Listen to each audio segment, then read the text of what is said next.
Almighty God, we give thanks to you, the creator of the universe, and humbly beseech you to direct and prosper the deliberations of the members of this house here assembled for the advancement of your glory and the trust and welfare of the people of Trinidad and Tobago.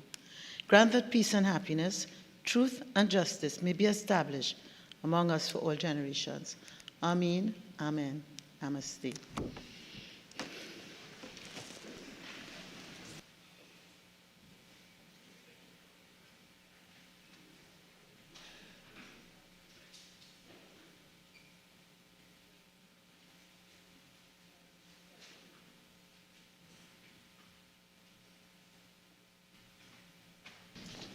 Announcements by the Speaker. Honourable members, I have received communication from Mr. Rushton Pare, MP, member for Miaru, and from Mr. Devendranath Tanku, MP, member for Urupuch West, who have requested leave of absence from today's sitting of the House. The leave which the members seek is granted. Bills brought from the Senate, petitions, papers. The Minister of Finance. Madam Speaker, I have the honour to lay the following papers. The report of the Auditor General of the Republic of Trinidad and Tobago on the financial statements of the Sugar Industry Labour Welfare Committee for the year ended September 30th, 2006. 2. The administrative report of the Export-Import Bank of Trinidad and Tobago Limited, Exim Bank, as at December 31st, 2022. 6. The report of the Auditor General of the Republic of Trinidad and Tobago on the financial statements of the Environmental Management Authority, Environmental Trust Fund, for the year ended September 30th, 2023. 7. The report on the operations of the National Insurance Board of Trinidad and Tobago and the audited financial statements for the financial year ended June the 30th, 2024. I beg to move that papers 1, 6, and 7 be referred to the Public Accounts Committee. Honourable members, the question is that papers 1, 6, and 7 be referred to the Public Accounts Committee. All in favour say aye. Aye. Any against? The ayes have it. The Minister of Rural Development and Local Government. Have the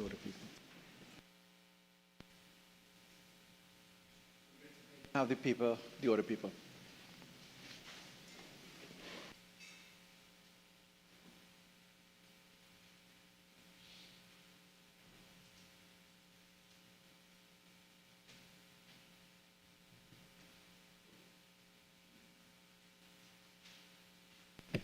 Thank you for your indulgence, Madam Speaker. Madam Speaker, I have the honour to lay the following paper.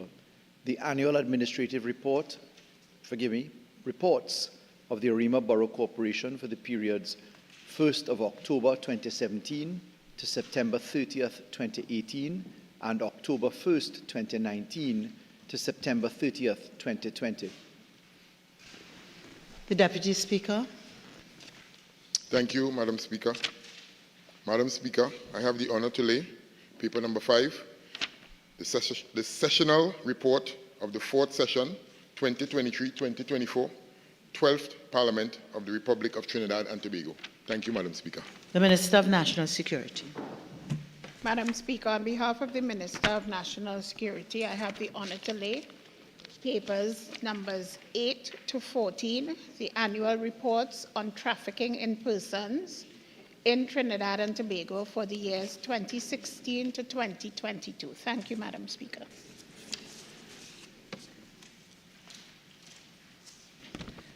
Reports from committees, Prime Minister's questions, urgent questions. The member for Coover South.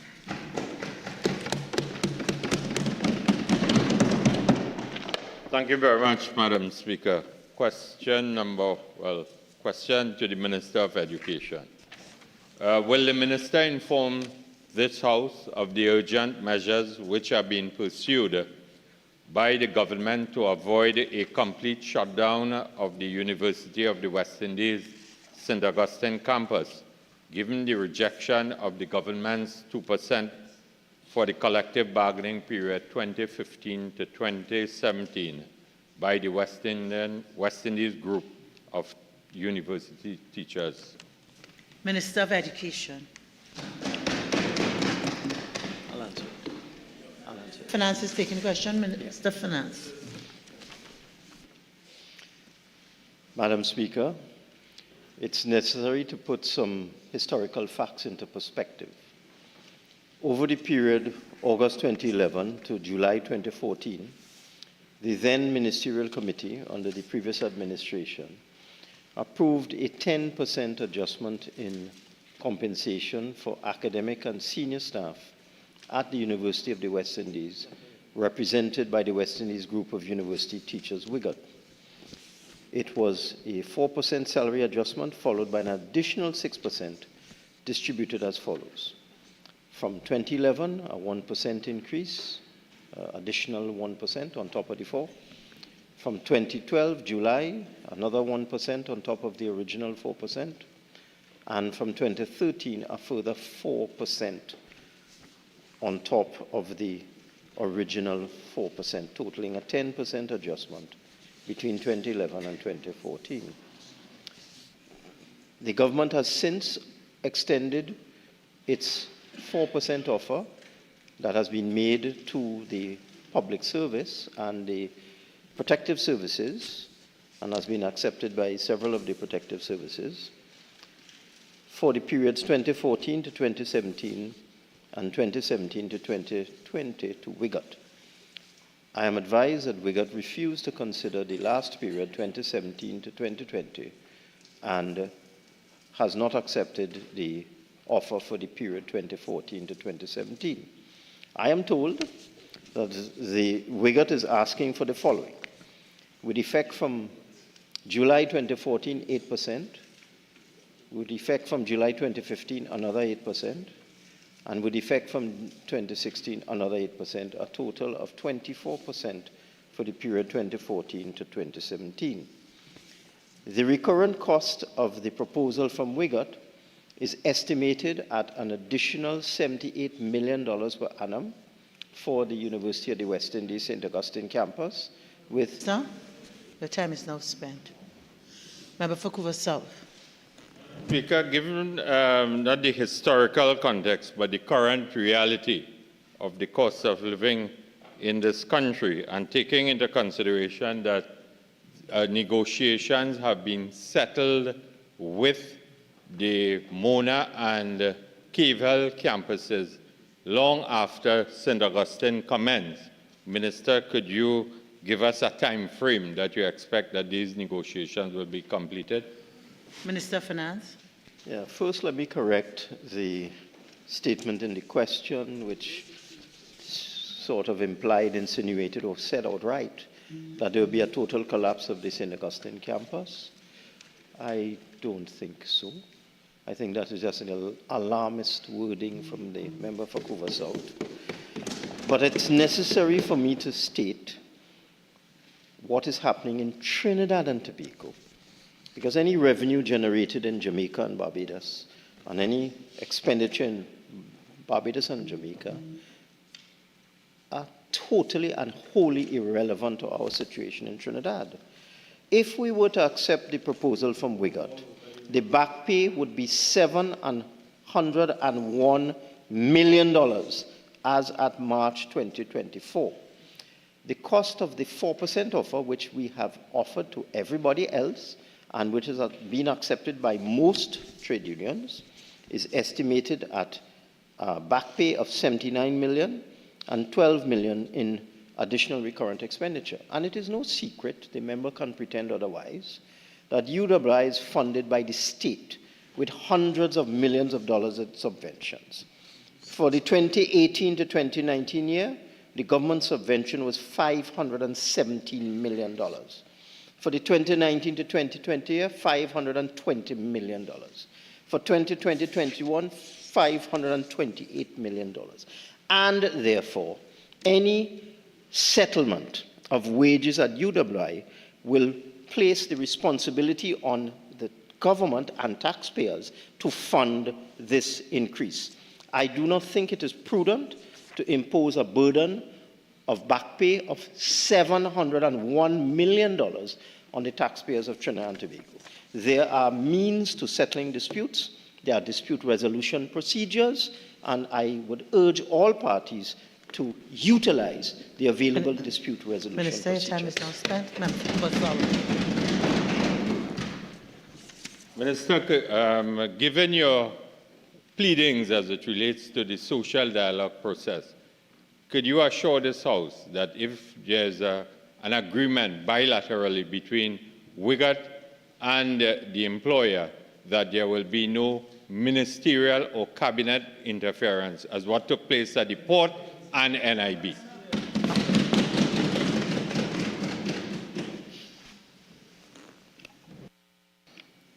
Madam Speaker, the member for Cuba South has a way with words. I don't know what pleading he's talking about.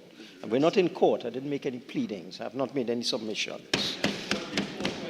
Madam Speaker, it is ridiculous for the member opposite to ask taxpayers of this country to fund a settlement in a wage matter which is funded by the taxpayers. The government has to fund UWI. Even this 4% offer will cost the government $79 million. It is absurd, and I know that the former UNC government did not. Member, please allow the minister to respond. Minister, please. Madam Speaker, it is absurd, and I know that the former UNC government did not do that. They did not allow statutory authorities and state enterprises to just give away the shop on 25% increase, 50% increase, 75% increase without any ministerial intervention. There was a ministerial committee under the UNC government, and we followed them. And we have simply changed the name. It's called the Human Resource Advisory Committee. But it's the same committee. It is chaired by Corporation Seoul and has a number of ministers that look at the impact of wage settlements on the Treasury. So the member for Cuba South is fooling no one. It is not ministerial interference or intervention. It is a question of affordability. You can't have a state enterprise or statutory authority just lumping $700 million in back pay on the taxpayers of this country. Questions on notice? Questions for oral answer? Leader of the House. Thank you again, Madam Speaker. Madam Speaker, there are 3 questions for oral response, and we'll be answering all 3. Member for Mayaro. Thank you, Madam Speaker. On behalf of the member for Mayaro, question number 23 to the Minister of Health. Minister of Health. Thank you very much, Madam Speaker. A, in the immediate aftermath of the cyber attack on October 23, 2023, the Trinidad and Tobago Cyber Security Incidents Response Team, CSIRT, investigated and provided a brief on the incident. The matter was also reported to the Trinidad and Tobago Police Service, Cyber and Social Media Unit. I am advised that the TTPS investigation is still ongoing. B, the Southwest Regional Health Authority indicated that a multi-layered approach to safeguard its information, communication, and technology infrastructure was implemented, and the details include: 1, the deployment of endpoint detection and response solutions across all devices on the network for real-time monitoring, detection, and response to suspicious activity on each endpoint, thus significantly reducing the risk of system compromise. 2, the strengthening of the network security to limit access and enhance controls around sensitive data, reducing the potential impact of unauthorized access. 3, the installation of internal and external firewalls to bolster defenses against external and internal threats. 4, the enhancement of access tools and authentication mechanisms to allow stricter access control for authorized personnel. 5, the sensitization on cybersecurity for staff for identifying phishing attempts, understanding emerging threats, and following protocols to secure systems.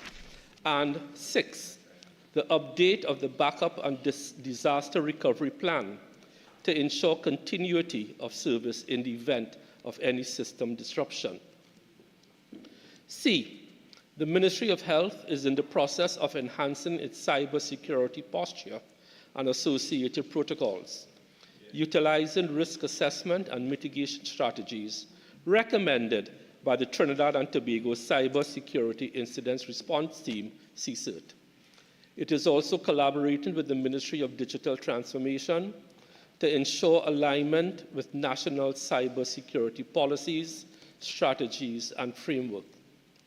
Following the cybersecurity breach incident at the Southwest Regional Health Authority, the Ministry of Health engaged CSIRT to conduct cybersecurity gap assessments to provide recommendations to address any weaknesses or risks uncovered across all RHAs. Subsequently, each of the 4 RHAs developed a security upgrade plan based on the outcomes of the security gap assessment report and the recommendations provided within the report. The security upgrade plan for each of the 4 RHAs was submitted to the Ministry of Digital Transformation for their review and comments. Based on the results of the assessment report, the following are being implemented to strengthen the cybersecurity system against emerging threats. 1, each RHA in Trinidad has updated the security plan, inclusive of the cybersecurity framework, to identify, protect, detect, respond, and recover from any unforeseen threat. The procurement of software and hardware to assist with this security upgrade across the 4 RHAs has commenced. 2, the initial phase of the firewall upgrades across the RHAs has started with the procurement of additional firewall systems to ensure full network coverage. 3, the implementation of safety information and event management solutions at each RHA to assist in recognizing and addressing potential security threats and vulnerabilities. 4, the implementation of privileged access management system and multi-factor authentication systems across the RHAs to safeguard their critical assets by enforcing strict control for authorized personnel. And 5, the upgrade of backup and recovery solutions plans to ensure business continuity. Thank you very much, Madam Speaker. Member for Carinese. Thank you, Madam Speaker. Minister, given the new recommendations and protocols that you have just listed, are you confident that all 4 regional health authorities can now withstand a similar cybersecurity attack should it occur now or in the near future? Minister of Health. I am confident that all reasonable steps have been taken, but as you know, in this world of cybersecurity, that there can be no absolute guarantees. But I am confident that we have taken all reasonable steps. Member for Point of Pear. Thank you, Madam Speaker. Question number 24 to the Minister of Health on behalf of the member for Mayaro. Minister of Health. The Ministry of Health has upgraded the laboratory facilities at the Chemistry, Food and Drugs Division by procuring equipment and consumables and conducting relevant training in the use of specific analytical instrumentation. Further, the serviceable equipment was repaired and non-serviceable or obsolete equipment was replaced through the procurement of the following items. 1, the gas chromatography mass spectrometer instrument, analytical balance device, centrifuge device, photometer, refractometer, spectroscopy system, laboratory ovens, digital hot plates, incubators, sterilizers, microscopes, mixers, refrigerators and freezers, and the multi-unit extraction heater. As of November 6, 2024, the number of tests conducted at each laboratory as follows. 1, 29 at the drug laboratory, 238 at the food chemistry lab, and 49 at the microbiology laboratory. As of November 18, 2024, I am advised that all drug registration applications are current as required by the Food and Drugs Act, Chapter 30.01, where the applicant shall be notified of the status of the application by 180 days. There is no backlog. During the period January to November 18, 2024, 831 drug applications were received, for which 503 applications were approved by the Drug Advisory Committee, of which 270 are in the process of being gazetted. 2. From October to November 18, 2024, 141 applications were received, pre-screened, and are currently undergoing a detailed assessment. This means a detailed review of the dossiers is being conducted to ensure the applications meet the required safety, quality, and efficacy before submission to the Drug Advisory Committee for final review.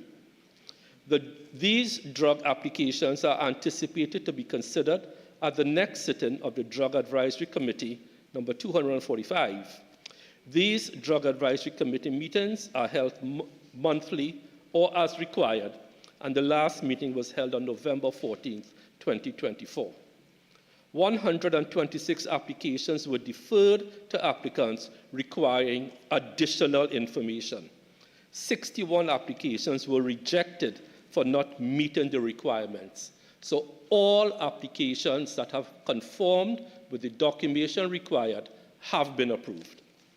Regarding drug inspections, the Chemistry, Food and Drugs Division and the Drug Inspectorate, Ministry of Health, routinely conducts inspections as required.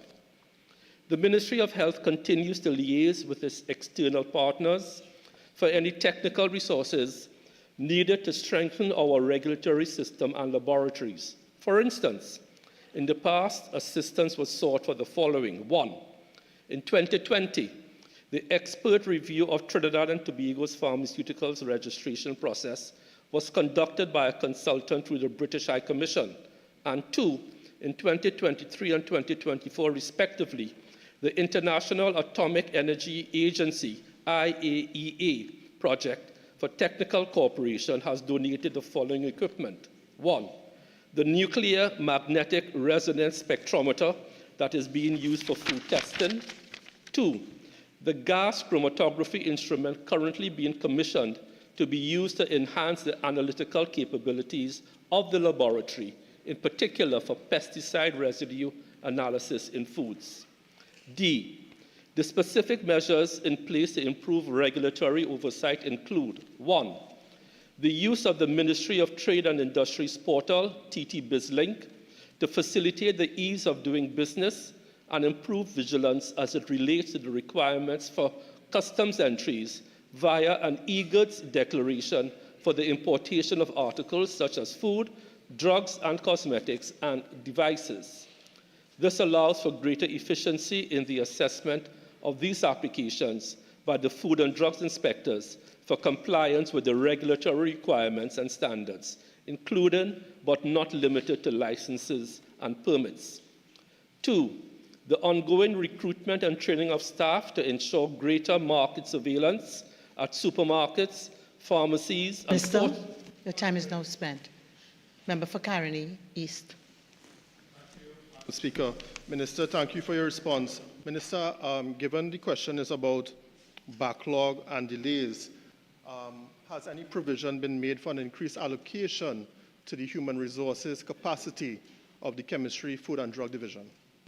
Minister. It is a pity that my colleague did not listen to the answer. And as I was at pains to pause and say, there is no backlog. The applications that have not been approved because of lack of documentation from the importer. But we keep on saying there's a backlog. Let me make it clear. There is no backlog of applications for registrations of drugs once the applicant has provided all the information required. 126 applications would defer to applicants requiring additional information. I said that clearly. I also said 61 applications were rejected for not meeting the requirements. So your question about additional resources to clear a backlog does not arise because there is no backlog. Member for Carinese.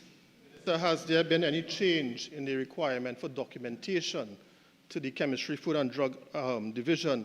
Because what I've been told is that the applications are Member, it's a question. So you've asked the question.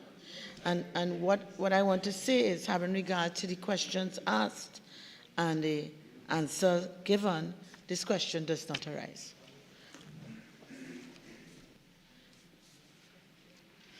Member for Miaro. Thank you, Madam Speaker. Question number 25 to the Minister of Social Development and Family Services on behalf of the member for Mayaro. Minister of Social Development and Family Services. Madam Speaker, on behalf of the Minister of Social Development and Family Services, the National Therapeutic and Resource Center will serve as a unique multidisciplinary medical facility to address the needs of persons with disabilities nationwide. To fulfill this mandate, a referral-based system will be utilized to accommodate patients from all regional health authorities in the country. At present, there are 102 primary healthcare centers and 13 hospitals. It is envisaged that this network of health facilities will be extensive enough to provide the requisite number of referrals to the center. A multidisciplinary team of specialized professionals will staff the facility, ensuring the provision of comprehensive and integrated therapies across the following domains or specialties: physical medicine and rehabilitation, developmental and behavioral pediatrics, physical therapy, occupational therapy, speech and language pathology, behavioral psychotherapy, general medicine, nutrition and dietetics, nursing, aquatherapy, music and art. Madam Speaker, a daily living suite will be available to train and enable persons to develop the appropriate daily living skills. Furthermore, a resource room with a smart lab will also be on site to strengthen functional capacities, that is to say, technical and ICT skills.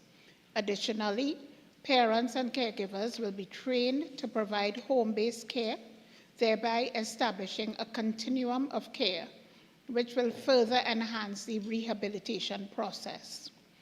The above interventions, combined with the therapeutic services, will build capacity in persons with disabilities to engage in independent daily living activities, thus enabling opportunities for social integration. Thank you very kindly, Madam Speaker.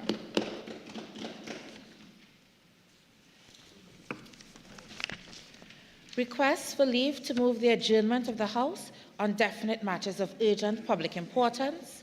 Statements by ministers. Leader of the House. Once again, you don't have to talk for this. Once again, thank you very much, Madam Speaker. Madam Speaker, pursuant to Standing Order 126, and with your leave, there has been agreement to allow the Minister of Finance to speak until the conclusion of this statement. Honourable members, I am informed that there has been agreement between the Leader of the House and the Whip to allow the Minister of Finance to speak until the conclusion of his statement. Minister of Finance. Thank you very much, Madam Speaker. I am authorized by Cabinet to make this statement on the operations of the National Insurance Board of Trinidad and Tobago, NIB-TT, and audited financial statements for the financial year ended June 30th, 2024, on time. Section 13.2 of the National Insurance Act, Chapter 3201, states that subject to subsection 3, the board shall within 3 months of the end of each financial year make a report of its proceedings and of the operation of this Act in respect of that financial year to the Minister, who shall, within 2 months of receipt of such report, lay it before Parliament. Today, I would like to outline to this House some of the main highlights of this report. Key operational statistics as prescribed by Section 13(2)(a) of the Act during the financial year ended June 30th, 2024 for the NIB are as follows. 2023, sorry, are as follows. Are as follows. The report noted that the financial year July 1st, 2023 through June 30th, 2024 was a period of significant institutional development for the NIB, as the year was marked by considerable organizational progress with the completion of key milestones in the NIB's Empower Digital Transformation Project, including the beginning of the design and testing phase. All modules of the project are on pace to be fully operationalized within the financial year 2024-2025.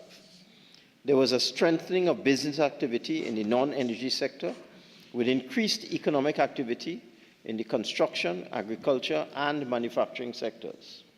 However, despite this increased economic activity, there was a slight decrease in the number of contributors within the NIS in 2024. Madam Speaker, the NIB was the target of a ransomware attack on December 27, 2023. However, subsequent forensic analysis by the NIB's cybersecurity specialists revealed no evidence of data exfiltration and no expected risk to sensitive customer information held by the NIB. This event proved to be a catalyst for the NIB to reinforce its systems by re-evaluating its cybersecurity strategies and fortifying its defenses. During the year ended June 30th, 2024, the number of new employers registering with the NIB increased by just 0.55% to 1,647 from 1,638 in 2023. The active employer population increased by 1.05% to 19,341 in 2024 from 19,140 in 2023. With respect to employee registration, 25,575 applications for processing in the financial year were determined. Of these, 19,830, or 77.5%, were new insured persons added to the database in 2024, an increase of 296, or 1.5%, when compared with the 19,534 new registrants in 2023. In the area of benefit administration, as at June 30th, 2024, 226,618 beneficiaries received a total of $6.5 billion in benefit payments, which represented an increase in expenditure of 5.45% over the $6.164 billion recorded in the previous period. The number of long-term beneficiaries increased by 3.49% to 202,608 persons in 2024 from 195,859 persons in 2023. Payment to this group, long-term beneficiaries, totaled $6.232 billion, or 95.9% of the total benefit expenditure recorded in 2024, an increase over the $5.88 billion of the total benefit expenditure recorded in 2023. The retirement pension accounted for the largest component of long-term benefits, totaling $5.2 billion, or 83.45% of long-term benefit expenditure. The number of short-term beneficiaries decreased by 14.6% from 23,292 in 2023 to 19,087 $877 in 2024. Payments to short-term beneficiaries totaling $193.5 million, or 2.98, basically 3% of total benefit expenditure. This represents a decrease of 3.4% from $211.9 million in financial year 2023. Recipients of funeral grants accounted for the largest portion, 47.5% of short-term beneficiaries, while the maternity benefit accounted for a high percentage of short-term benefit expenditure, 43%. With regard to employment injury benefits, payment totaled $74.2 million, or 1.14% of total benefit expenditure. This represents an increase of 3.23% over total employment injury benefit expenditure for 2023 of $71.9 million. There was a 1.82% decrease in the number of beneficiaries from 4,130 in 2023 to 4,055 in 2024. Employment injury beneficiaries accounted for just 1.8% of the total number of beneficiaries. Madam Speaker, contribution income collected for the year ended June 2024 was $4,748.9 million, a total of $348 million above the budgeted estimate of $4.4 billion.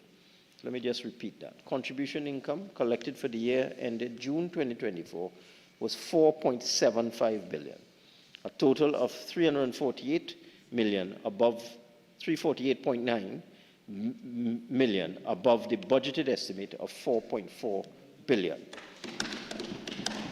Income from penalties and interest amounted to $13 million, an increase of $1.3 million from the $11.7 million collected in 2023. In the area of investment, as of June 30th, 2024, the market value of the investment portfolio of the NIB was $27 billion, reflecting a $950 million or 3.38% decline over the fund size as of June 30th, 2023. The decline in the portfolio's market value was mainly attributable to approximately $370 million in unrealized losses, as well as the withdrawal of $1.96 billion to finance the national insurance system deficit during the financial year. During the reporting period, the global economy continued to cope with escalating geopolitical tension and the growing trend of deglobalization and trade protectionism. These factors contributed to a degree of stagnation in many Western economies. However, there was some rebound in economic activity towards the latter half of the financial year. As of June 30th, 2024, approximately 70% of NIB's portfolio was invested in Trinidad and Tobago, with the remaining 30% more or less comprising investments held in North America. The two primary sector exposures were financial, 36.39%, and sovereign, 15.28%. The NIB's overall equity portfolio stood at $17.06 billion, or 63% of the total fund size at the end of the financial year 2024. This market value represented a decline of $9.6 million, or 0.06%, when compared to the prior financial year. The fund's locally listed equity portfolio underperformed its benchmark, the All TNT Index return of minus 5.16% by 385 basis points, due to the portfolio's overweight position to specific assets. However, the international equity portfolio continued to be the main driver of the National Insurance Fund, advancing by approximately 23.97%. With regard to the fixed income portfolio, it decreased by 18.4%, or $1.62 billion, to $7.18 billion, with a weighted average purchase yield to maturity of 5.06% as of June 30th, 2024. The NIB's investment holdings recorded a net unrealized investment loss over the period of $370 million, driven by unrealized losses in equity investments of $296 million and loss in fixed income of $78 million.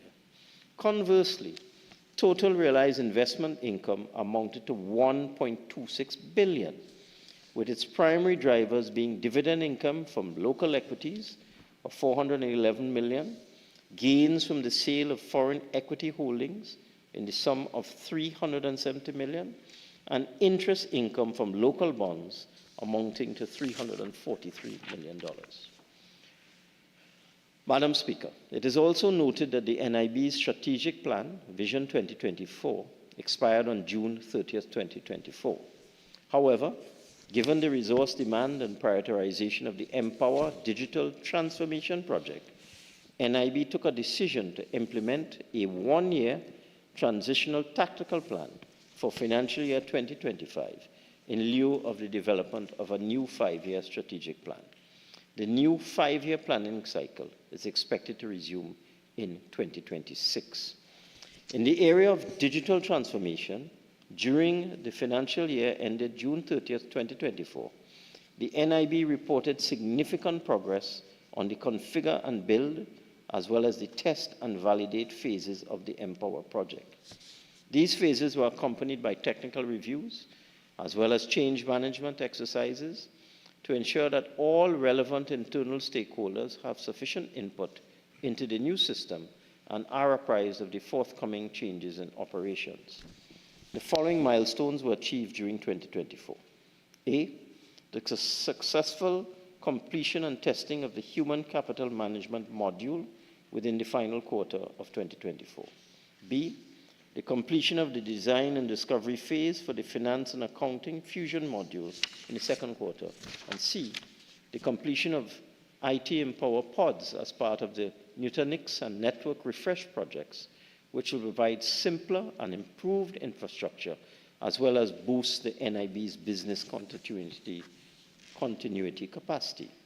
These works are critical to support the insurance operations module, which is currently in the configure and build phase. Finally, in the area of manpower, staff training and welfare, during the financial year, 39 positions were filled compared to 180 in 2023. As of June 30th, 2024, the approved staff complement stood at 755, with a permanent staff headcount of 639. Additionally, the NIB exposed a total of 66 employees to 22 training programs, with 3 being held internally and 19 being held externally. I thank you, Madam Speaker.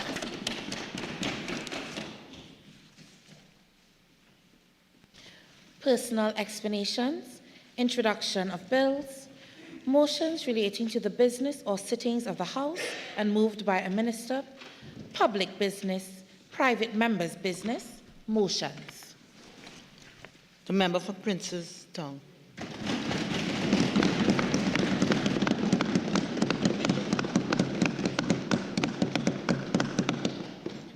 Thank you, Madam Speaker. Madam Speaker, I beg to move the following motion standing in my name.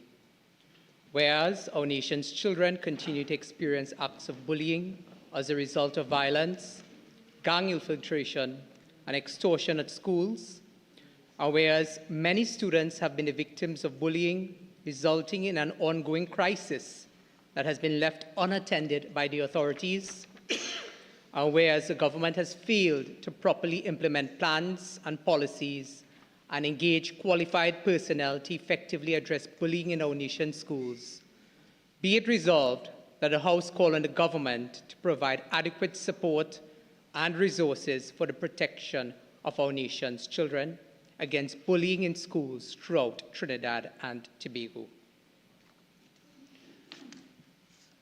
Madam Speaker, today I stand as a very proud member of this Parliament representing the constituency of Princestown, bringing the very first private member's motion in the 5th session of the 12th Parliament. Madam Speaker, this private member's motion being brought here today is by no coincidence. It was intentional because the opposition, United National Congress, led by the leader of the opposition, the member for Siparia, the Honorable Kamla Prasad Bisesa, sees the value of bringing a motion that is timely and relevant, particularly against the backdrop of what is happening in our nation's schools today. I want to also thank my colleagues. Madam Speaker, if you look across the opposition bench, you will notice that several of us are wearing the color orange, whether it's ties, suits, etc. And that too is by no coincidence, as the international colors for anti-bullying, school violence, and matters related is the color orange and the color blue, in which I see the member for Urupuch East is splendidly regaled. Madam Speaker, before getting into the substance of the motion, I recall a conversation that I had with the leader of the opposition during the budget debate. And before I spoke in the budget debate a few weeks ago, the leader of the opposition called me and she said, "What will you speak on?" And I said, well, my shadow portfolio is the area of public utilities. She said, I want you to also remember that you shadow the area of children. And children are under siege in this country at this point in time. And while water, food, electricity, national security are important components to the development of Trinidad and Tobago, what are the things that matter most of us, whether you sit on the left of the Parliament or the right of the Parliament? What are the things that matter most to all of us? And rhetorically, the leader of the opposition, she answered her own question in that conversation with me. And she said to me, it is our children. It is our children. And that is the reason we have found ourselves here today, Madam Speaker, bringing this motion, knowing that despite we have spent $70 billion in almost 10 years in education, a further $80 billion in national security, we are no better off in terms of addressing and dealing with the issues of school violence, bullying, and extortion at education institutions throughout Trinidad and Tobago. Madam Speaker, today we gather not merely as lawmakers, but as guardians of the future, entrusted with the sacred duty to protect the innocent, the dreams and the potential of every child in Trinidad and Tobago. Madam Speaker, picture it if you can. A young boy clutching his school bag as though it was a shield, walking through a neighborhood where fear is the dominant language. And we know many of these areas, many of these neighborhoods. Some of our colleagues represent constituencies that have manifested itself. I hear the member for San Fernando West saying you too.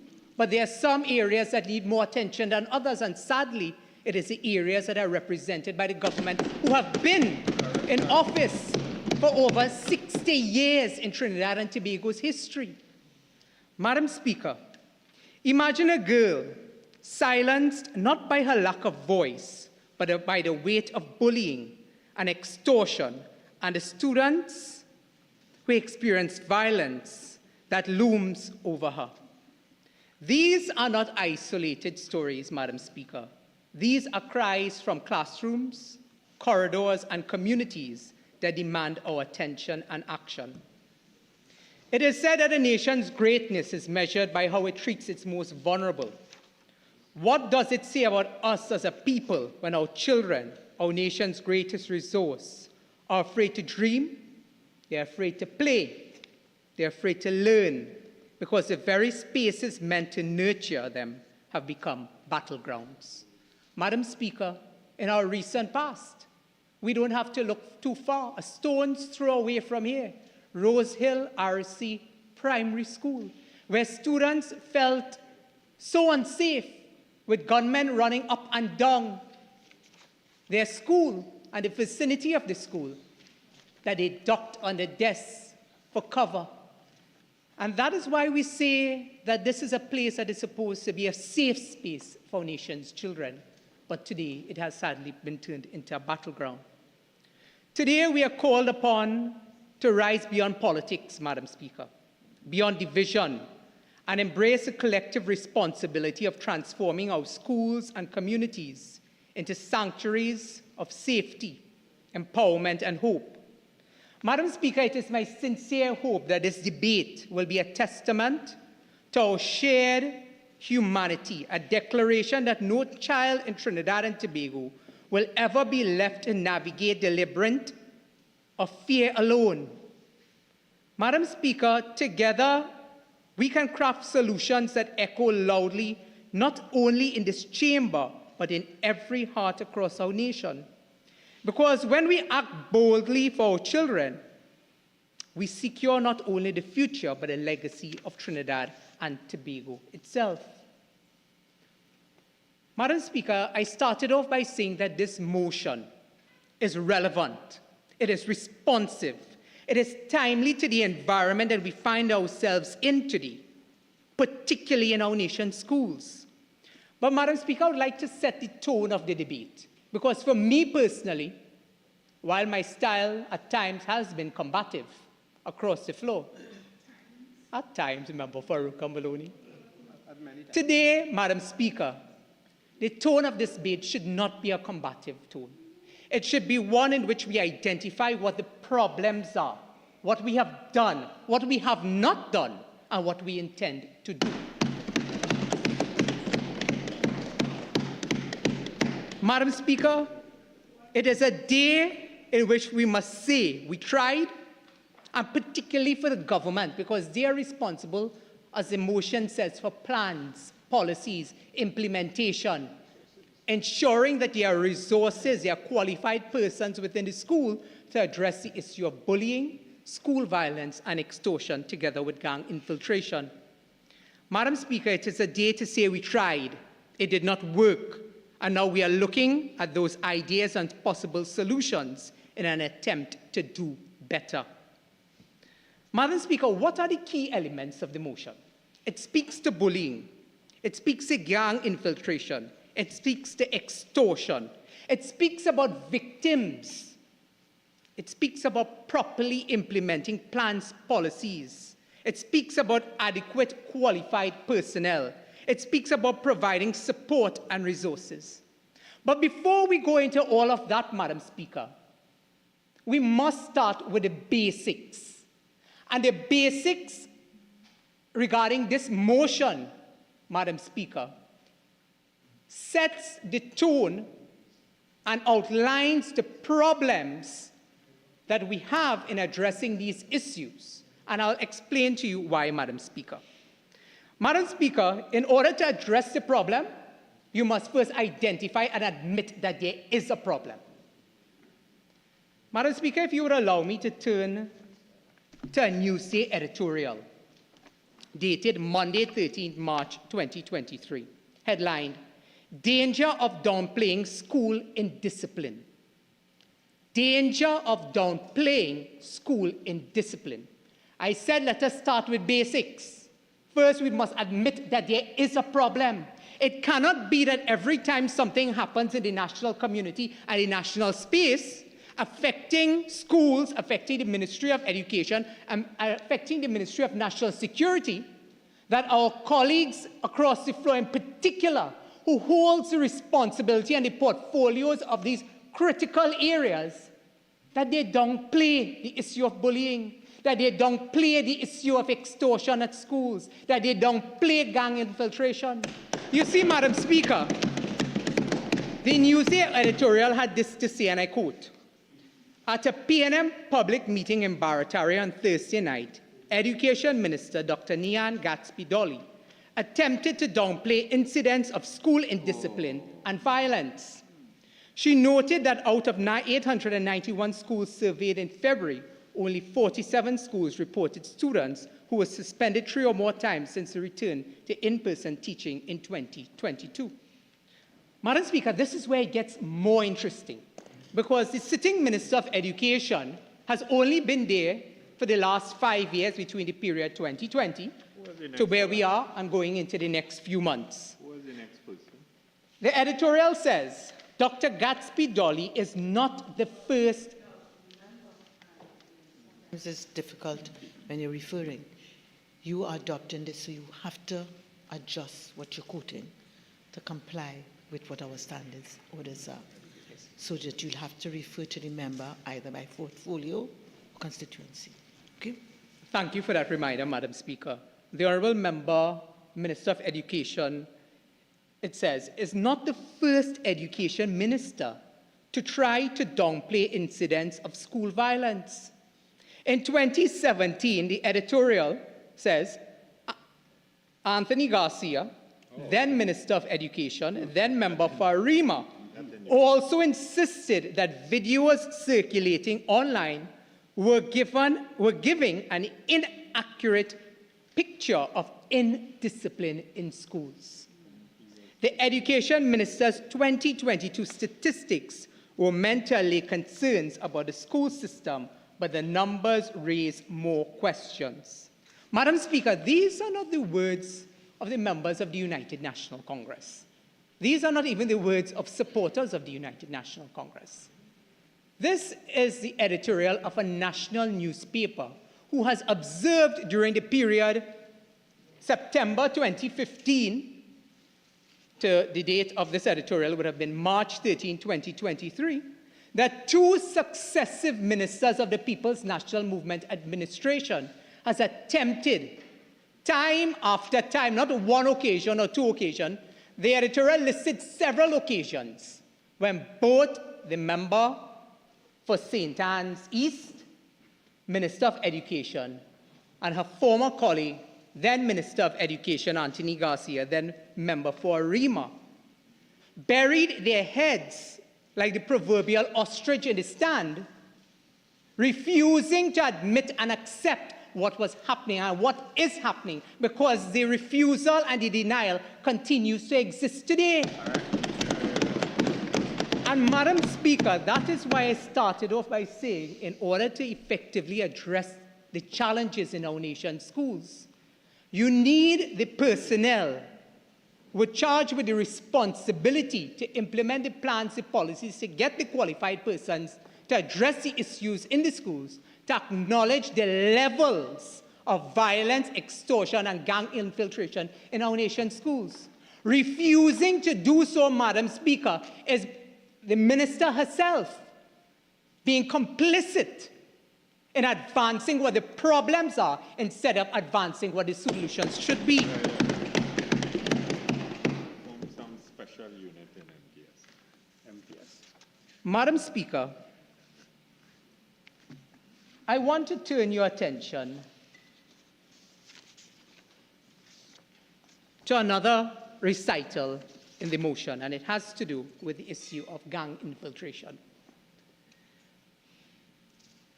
In the Trinidad Guardian on the 10th of October 2024, just last month, there was a headline that says, "Gangs in Pleasantville School." PTA says 9 gangs at Pleasantville Secondary, students being robbed and taxed. The article went on to say, police are investigating reports that 9 gangs are operating within the Pleasantville Secondary School, with 2 newly formed gangs, Camo and Guava, causing increased concern at the institution. The Camo students have threatened to beat them up after school, it said. "I'm very frightened for my son because we live close by and every day he walks home after school. We want the police to get more involved," a parent said. "My son is already talking about bullying and how nothing happens until someone ends up dead." I'll repeat that, Madam Speaker. We want the police and the ministry to get more involved. My son is already talking about bullying and how nothing happens until someone ends up dead. Madam Speaker, sadly, someone did end up dead. Yeah. And that young child, his name is Jaden Lalchan. And Jaden came from the constituency in which I represent. Madam Speaker, since the incident of Jaden Lalchan, there has been a social consciousness that has been awakened in the psyche of Trinidad and Tobago. Since that incident, we have been bombarded, as admitted, by ACP Meister of the Trinidad and Tobago Police Service, when he said that a floodgate had been opened on the issue of bullying in our nation's schools. Madam Speaker, we did not have to look far, because we also saw in our nation's newspapers following the death of 15-year-old Jaden Lalchan reports and stories that said children at the Separia East Secondary School, they're concerned for their welfare and their safety. Bullying reports. No witch hunt and probe into teens' death after alleged bullying. St. Stephen's whole peace walk, becoming bullies. Minister of Education, don't engage in same bullying sensitive matter. PM on Jaden's death, no parent should have to bury their child. TTPS to relaunch anti-bullying campaign in South schools. Bullying, murders, and politics. Cops quiz alleged bully. Minister stop threatening boy. Bullying in schools and society. Anti-bullying culture needed in schools. Justice for victims. Madam Speaker, those were the headlines that followed the death of Jaden Lalchan. But I want to share with you the headlines over the past year. School police unit to be created to treat with violence. Psychologists curb school violence through mediation programs. Kamla, the member for Separia, condemns murder, school violence. Interministerial meeting on school violence next week. School violence bullying leaves scars for life. Government to tackle school violence, interministerial team appointed. Ministry of Education team being set up to address school violence. 16 secondary schools identified as high risk. Making education relevant. Prime Minister condemns unacceptable violence in schools. Ministry prepares draft plans to address school violence. TTPS investigating reports of school violence. We need to stop school violence. NGO holistic approach needed to treat with school violence. No longer left to principals. TTPS to take charge on school violence. Ministry of Education meets with TTPS to discuss reducing school violence. Looking for scapegoats in tackling school violence. School violence on dangerous trajectory. Teen health for allegedly stomping on classmate. Onward to solutions. School fight down to almost zero. Education Ministry reissues guidelines on school violence to principals. Deeper dive into school violence needed. Parents blamed for school violence in schools. Ministerial committee examining school violence. Police trained safety officers to tackle school violence. School violence merely a symptom. School violence outrage. Madam Speaker, I was at pains to identify what some of the reports and headlines were over the past couple months, because it is an issue that is real. It is real in our nation's schools. So despite how much downplaying from the relevant minister or the government themselves, it is in the national psyche that this issue is at the forefront in terms of the safety and development of our nation's children. Madam Speaker, you would also recall, and it falls squarely in the recital of the motion dealing with the issue of gang infiltration.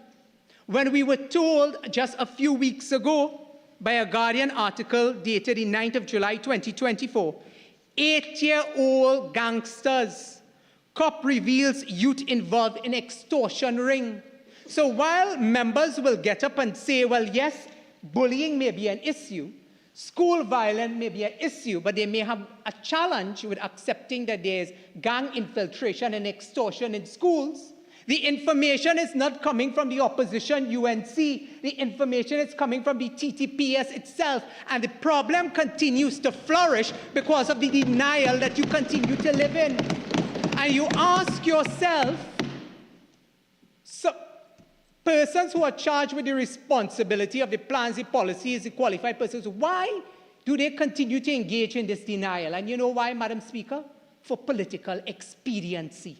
Because if they believe, if the country believes that all is hunky-dory in our nation's schools, that extortion that you're hearing about in several constituencies and communities have not reached our nation's schools. Madam Speaker, several members across the floor and here will tell you that extortion has been going on in schools for a number of years, if not decades, under the guise of something called taxing and taxation, where children will tax you for your lunch from higher forms. They'll tax you for your passage to go home. But now, they are mirroring what they're seeing in the national community, because you now have gangs preying upon the young, the innocent, the vulnerable in our nation's schools, recruiting 8-year-olds, as the Trinidad and Tobago Police Service has identified to us. And therefore, coming back to the notion that having been at pains to point out to the Minister of Education and the government that bullying is real, extortion is real, gang infiltration is real, the minister laughs across the floor, Madam Speaker, because to her, refusing to accept that these things are real in our nation's schools, death has not reached her doorstep, fortunately, but death has reached the doorstep of families and parents in the constituency of Princess Town. So let's just be careful. You started on a particular note about the debate, and members, and let's just be careful where we're going with that, and calling certain things upon ourselves in here. Okay, please. Of course, Madam Speaker, while I wish no one any tragedy, I think it requires us to be sensitive. Madam Speaker, I am reminded, as we are on the issue of bullying and how we have qualified persons and personnel helping in our schools, I recalled when I first found out about the death of Jaden Lalchan, and I contacted the Minister of Education. No response. A few hours later, I got a text message, in light of what had happened, there was an urgency to treat with it as a member of parliament, as a sitting member of parliament. All I got was a response that said, oh, how tragic, I'll ask for a report. Subsequent to that, I tried meeting with the minister, asking for her to take my call. Absolutely no response. And therefore, today, I am not surprised by the level of callousness and the level of disrespect meted out to us as elected representatives, but also to parents, students, and teachers who face a serious issue like this. And look to the minister as the authority, that looks to the minister as the authority to bring clarity, comfort, and change to this matter, Madam Speaker. And Madam Speaker, that leads me to my very next issue. Because while we understand what the challenges are with respect to bullying, school violence, extortion, many of these issues have been left unaddressed, as indicated in the motion by those in authority. And this is an opportunity for the minister to stand up in the House and say to the national community, one, how many guidance officers and reporting officers are there in the over 800 schools in Trinidad and Tobago? Madam Speaker, you may be surprised to know that there are many schools in Trinidad and Tobago that do not have guidance officers and do not have reporting officers in terms of how you administer a reporting mechanism to deal with the issue of bullying, extortion, etc. Two, the minister should say, is there a policy to ensure every school has guidance and reporting officers to address reports of bullying, violence, extortion, and gang recruitment? Three, the minister should say what is the existing policy to ensure reports of violence, bullying, extortion, and gang recruitment and infiltration to the ministry in a timely manner. Four, the minister should say, is there a designated unit to treat with complaints from schools, districts, with respect to behavioral challenges, gang infiltration, and school violence at the ministry? 5, what specific timelines and guidelines is given to educators and administrators in schools to notify and summon parents and guardians to treat with these matters? 6, we want to hear the minister tell us, is there an interagency council that coordinates reports of abuse, bullying, gang recruitment, extortion with the Children's Authority and the Child Protection Unit? Madam Speaker, 7, the minister must tell us what resources are being implemented to integrate a safe psychometric, psychological system in terms of looking for troubled children with respect to their behavior, but also in terms of administrators and educators, in terms of education model in the Bachelor of Science, Bachelors in Education, Madam Speaker, having a component that deals with safety. Madam Speaker, today cannot be another talk shop. As I've said, children have died in this country because downplaying the problem is more important for political expediency. Madam Speaker, as I mentioned earlier, ACP Meister told us that Jaden Lalchan's death was a wake-up call to our nation. I said that there was a social consciousness that had been awakened. He said that there were floodgates of bullying stories.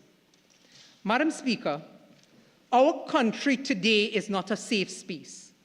People are fearful.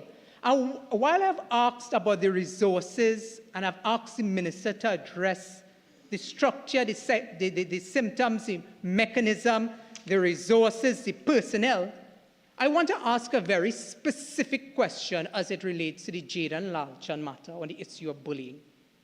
Because there was an investigative story that said that the reason why the TPS could not succeed in continuing their investigation into this matter to determine whether or not there was sufficient evidence of bullying was that they were refused access to the children, the students, and the teachers at the St. Stephen's College by the Ministry of Education.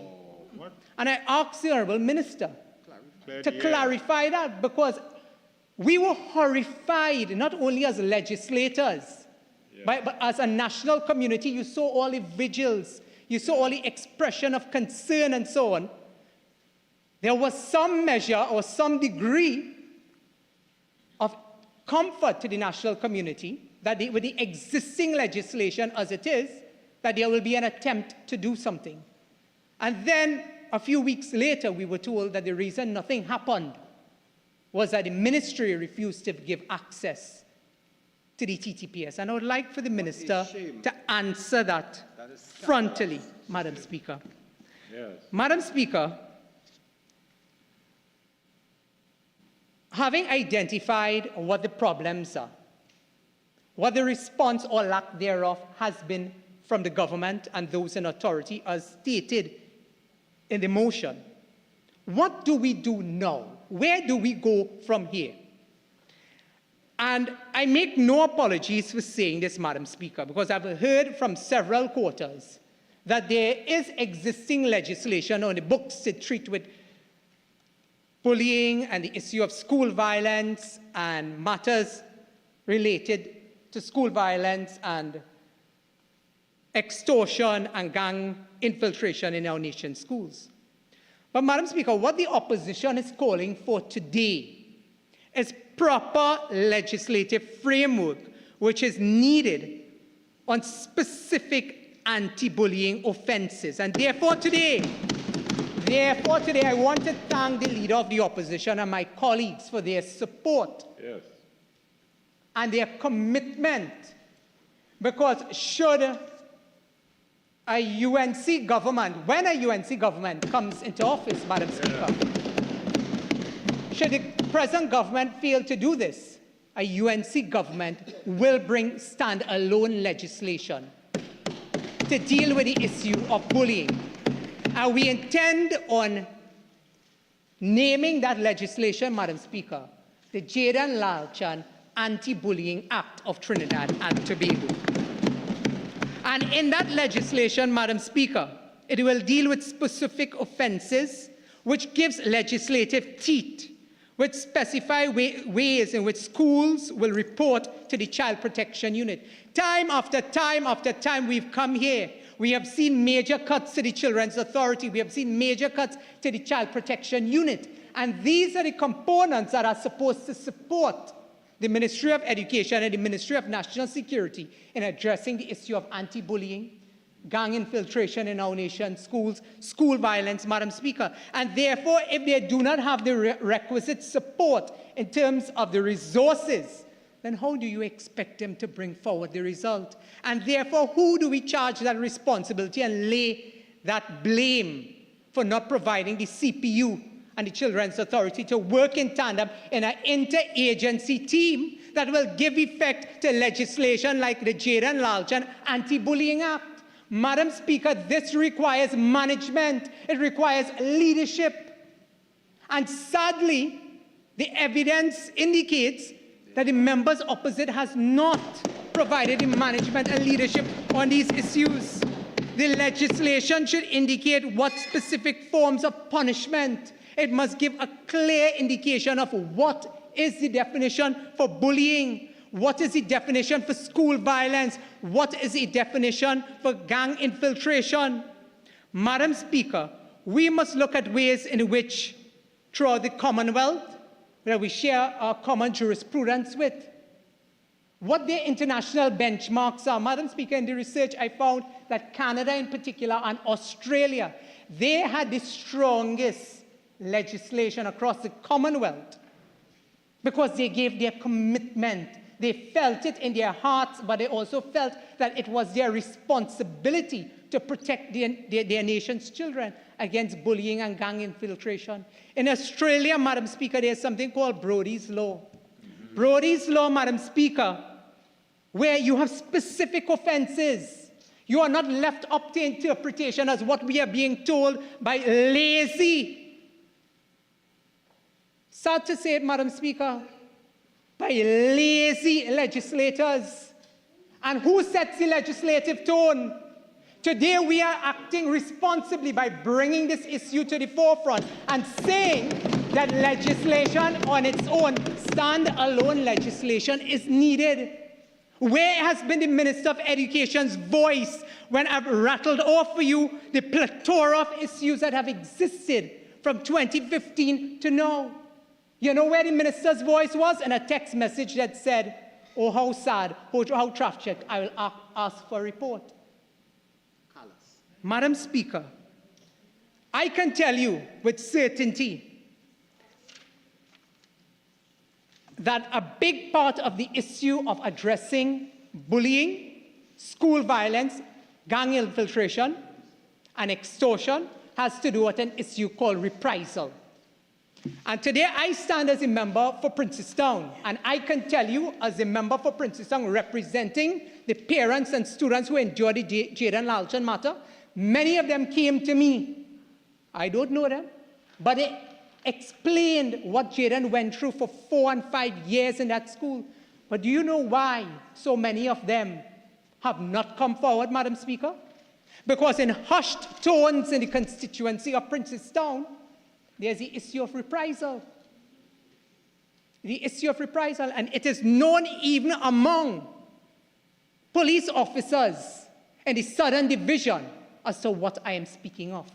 And therefore, we live in a society where you have the haves and the have-nots. Those who will call the tune, but who will stand up for those who do not have a voice? And that is what the opposition is doing here today. We are prepared to stand up and take the critical, strong decisions that must say that a child that comes from a particular socio-economic background cannot have an advantage over a child who does not. Quality of treatment. The law must see us across the board. Madam Speaker, Madam Speaker, What is Commissioner earlier? you know, it's often said drastic time calls for drastic action. I have called in this Parliament for parental responsibility legislation since 2017. And again, lazy legislators from the government, together with public officials who feel it necessary to prop this failing government, will tell us, well, there are existing laws. But while we call for stand-alone legislation in terms of a Jada Lalchal Anti-Bullying Act, specific offences, punishment, definition, etc., we are also calling for a specific act that deals with parental responsibility legislation. And what will that do? That will not leave it up to the interpretation of anybody to determine parents' responsibility for children who have committed acts of crime, Madam Speaker. It will set out a clear pathway in terms of definitions, offences, punishment. But it will also deal with the issue of rehabilitation, because sometimes these children in troubled schools also come from troubled homes, and the parents themselves are troubled. And therefore, there must be an element of rehabilitation. And that is why the motion speaks about having qualified personnel in our nation's schools to give that support not only to children, but also to the parents, Madam Speaker. Madam Speaker, when I raised in this House in 2016, as a new legislator, I came in and I raised the issue of a sex offenders registry, because we were having so many issues, particularly dealing with sexual offenses against children. Madam Speaker. I just want you to be careful in terms of your motion, and I've allowed you some latitude. You talk about implementing plans and policies and support and resources. That's what you call about. So you're going on to sexual offenses. I'm trying to give you a little latitude, but remember, this is bullying in schools, violence, gang infiltration, extortion in school, okay? And the resources, plans, policies, that's what you're talking about. So I've given you a lot of leeway. Please come back to what you've asked for.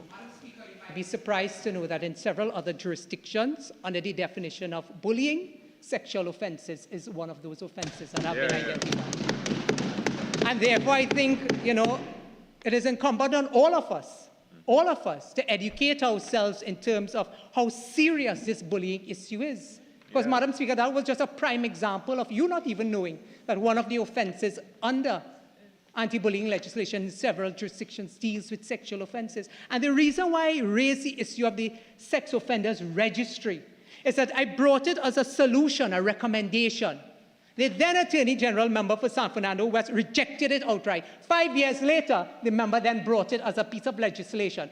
In 2016, when I said, make it public, the member said, no, that is foolishness.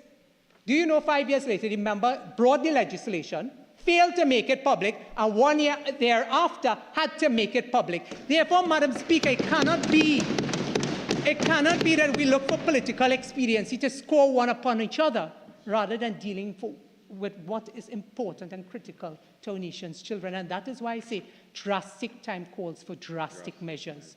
The Leader of the Opposition has indicated, in terms of dealing with bullying in schools, extortion, abuse, Madam Speaker, the Leader of the Opposition has already clearly said, if this government fails to do it, a UNC government will ensure that every school will have a guidance counselor, would have a medical doctor, and we would also have a psychologist, but also attach a police officer to every school in this country.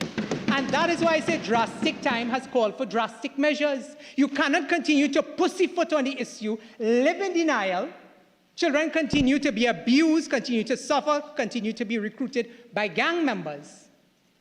You refuse to put the qualified personnel and give the resources to the schools to treat with the root problems that is causing the extortion, the gang infiltration, and the anti-bullying, Madam Speaker. Madam Speaker, this is a serious issue, as I've indicated before. I want to take the opportunity, Madam Speaker, to also raise that in several other jurisdictions I had mentioned before with respect to the sexual offenses, that while the offenses may vary and range from country to country, What it has done, it has squarely put, particularly across the Commonwealth, Canada, Australia, even India, where there have been serious reports of bullying and so on, Madam Speaker, that what they have done is that there is a structure and a process that is timely, that is efficient, that provides support, that provides rehabilitation, Madam Speaker. Your full speaking time. Thank you. Yes. And therefore, Madam Speaker, in wrapping up, I will share with you that I started off by saying to address the problem, we must accept that there is a problem. I don't think we could have gotten a greater example of what we saw a little while ago with an intervention of the lack and limited knowledge that several of us have on the issue of bullying in this country, of the issue of bullying worldwide, that it has costed young men, young women, children their lives because they feel that they have no one to turn to. Today, Madam Speaker, through you, the parents of Jaden Lalchan is looking on at this debate.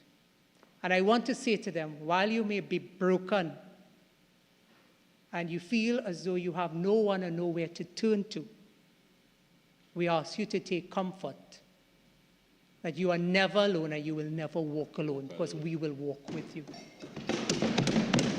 Madam Speaker, having shared with the House a very emotional but also a very clinical approach to dealing with an issue that touches and concerns all of us. Today, the major question is, what do we do from here? And it cannot be that it continues to be another talk shop, that the debate will end.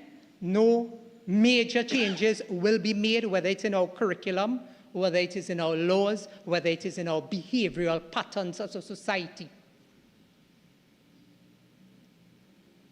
And therefore, while I commit this motion to the House, I ask the Honourable Minister and colleagues opposite to answer those critical questions. Don't personalize the issue. I am not the Minister of Education. I expect the answers from the Minister, and that is why I put forward the questions to the Minister.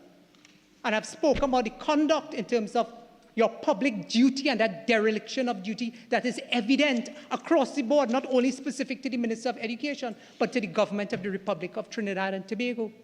And therefore, while we give our commitment to work across the aisle, Madam Speaker, there's no greater opportunity to work across the aisle with our colleagues than that which will benefit our nation's children. But first, you must have the political will to effect and bring about that change. You must demonstrate that leadership and the management to bring about that change. And we are prepared, Madam Speaker, we are prepared to work with our colleagues. I say to you, draft the bill, the Jaden Lalchan Anti-Bullying Act, the Parental Responsibility Act, standalone legislation with specific offenses, specific punishment, and rehabilitation. The opposition is prepared to accept it and work with you on it. I want to, in my last minute, thank the Leader of the Opposition for her support, her guidance, her mothering almost, Madam Speaker.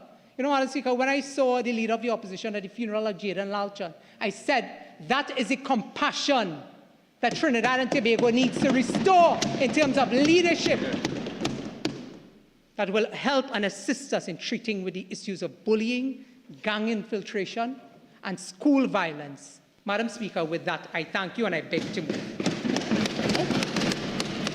Madam Speaker, I stand to second the motion and reserve my time to speak. Honourable members, the motion being seconded, I shall now propose the question for debate. Be it resolved that the House call on the government to provide adequate support and resources for the protection of our nation's children against bullying in schools throughout Trinidad and Tobago.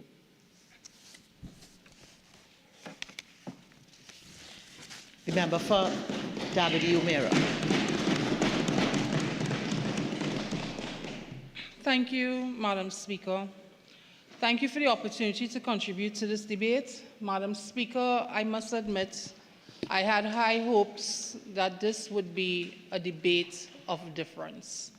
I had high hopes that this particular debate would not be about personalities or the opposition or the government, but actually be about the children. Those hopes were dashed. But alas, Madam Speaker, I was disappointed yet again. I was disappointed and I felt a bit bullied, Madam Speaker, when the word lazy was used repeatedly. I think it's not just disrespectful to the government, Madam Speaker, but also to the opposition themselves.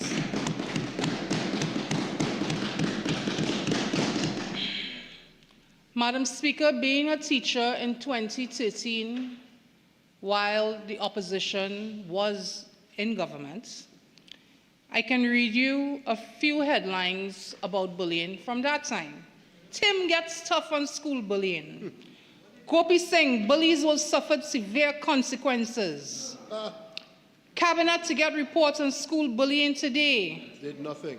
Gopi Singh, PP was intolerant to school violence. Gopi Singh, stop the bullying. And my personal favorite, the Prime Minister said she has asked Gopi Singh for a report on the level of violence and bullying occurring in schools nationwide. Madam Speaker, imagine my shock because I literally thought bullying started yesterday.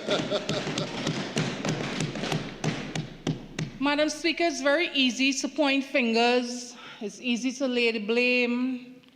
This is a society that claims it is woke, not just in Trinidad and Tobago, but globally. And bullying, unfortunately, is part of the culture. Lackram, Pekong, and we need to fix that.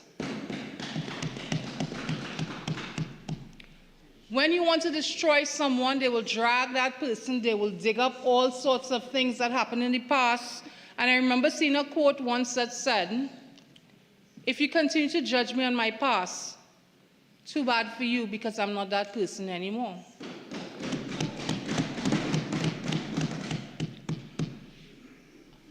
I know all too well about bullying in schools because I was a teacher, as we have established many times before, but I was also a student. But primarily, I'm a mother of children who were once bullied or experienced bullying themselves. I wasn't always a member of parliament. I wasn't always a politician. And I always remember when my eldest child had difficulties in school because of her dyslexia, that particular teacher told her, there's only one thing you can do in this life, which is to marry a rich man because you cannot get anywhere. And that, Madam Speaker, hurt me to the core. And of course, I went to the school the very next day. And that daughter is doing quite well, Madam Speaker, and she's not married yet. And she's a university student because she had a mother. When she could not fight for herself, her mother fought for her. I can tell you the experiences that my children personally went through, but I can also tell you, Madam Speaker, one of the best teachers in Trinidad and Tobago is a man called Carlton Chinapu, sociology teacher. And I could close my eyes and remember every single lesson. And he would talk of Durkheim, Parsons, and he would tell us that the family is the cornerstone of society, not the schools. He would say to us that the home is the main socialization agent. The child that you meet is a child that was created at home. It's very easy to blame the government. It is very easy to blame the education system. It is very easy, but we cannot deny there are parents who have removed themselves from the responsibility of raising their children. And if you cannot manage your 4, 5, 6, 7, or even one child, how can you expect the teachers to manage 25, 35, or even more. How can you expect a secondary school teacher who would spend an entire day seeing class upon class upon class to fix what you broke at home? Every teacher I know has been chief cook and bottle washer, psychologist, caregiver, banker. Many times we have to listen and help because it was not fixed at home. Madam Speaker, when I heard the member for Princestown speak about, I think it was the Newsday editorial saying that how the minister did not take responsibility. We always take responsibility. We understand our role. But when we came into office, we had to deal with the pandemic. And when the children came back out, many of these children came from difficult home circumstances. They came angry and hurt, and it took some time to try to get them back to an even keel. And it is not fair for anyone to say that we do not care, because you are not with us when we every single day have to find solutions. Now, Madam Speaker, I can be petty, and I could use this opportunity to point out that the member for Princestown, how his actions and his behavior has wounded his own colleagues on the other side. But I would not do that. I could even say how it affected me and my colleagues, but I won't do that either. What I will speak about is that all female members of parliament have all suffered from social media groups who attack, denigrate, and abuse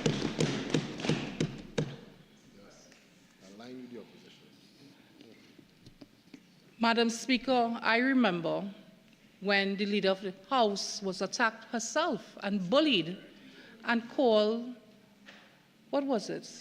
Accused of having a slave master's name? That was hurtful. That was bullying.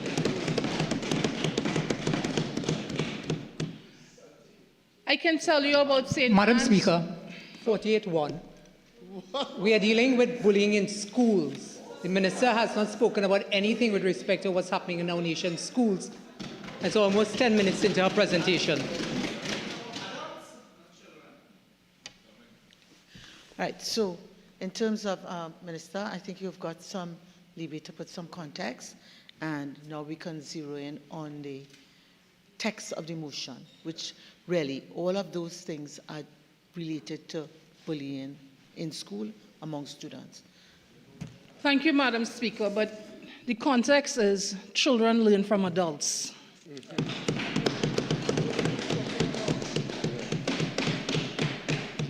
There is no society that is perfect, and it's not fair to always focus on one segment of society.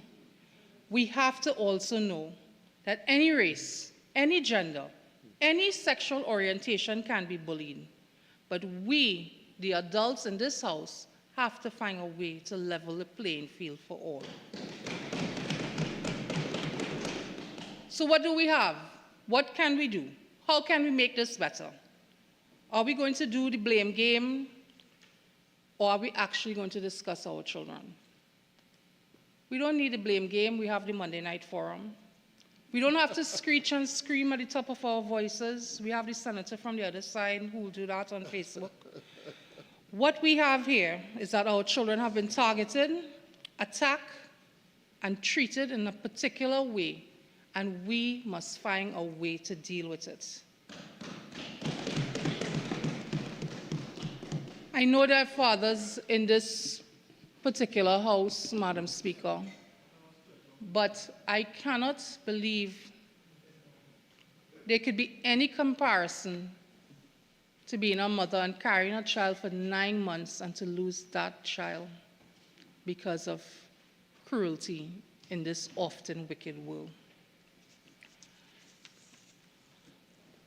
You see, we reject that the government has failed to properly implement plans, policy, and engage the effective personnel that we need.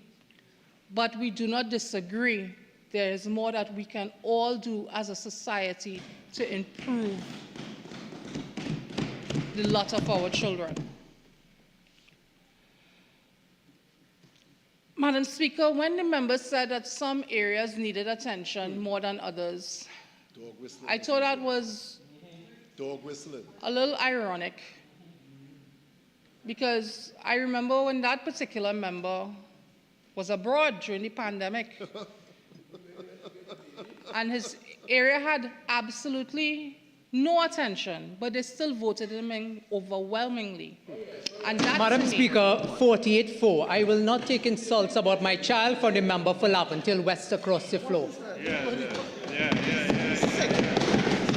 Days for sitting down and taking.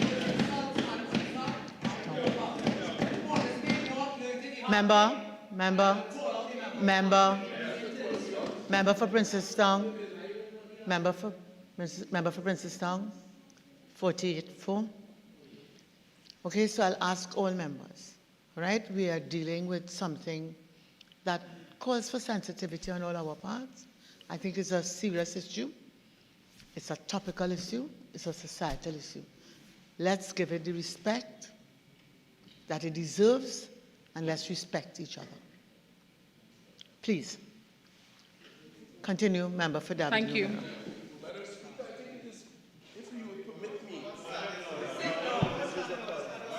The privileges of Parliament, Madam Speaker, the member for Princestown called me out as directing Standing order, please. Sit down, please. Standing order. Right. Standing order. Yes, you did. Yes. Members, Yeah.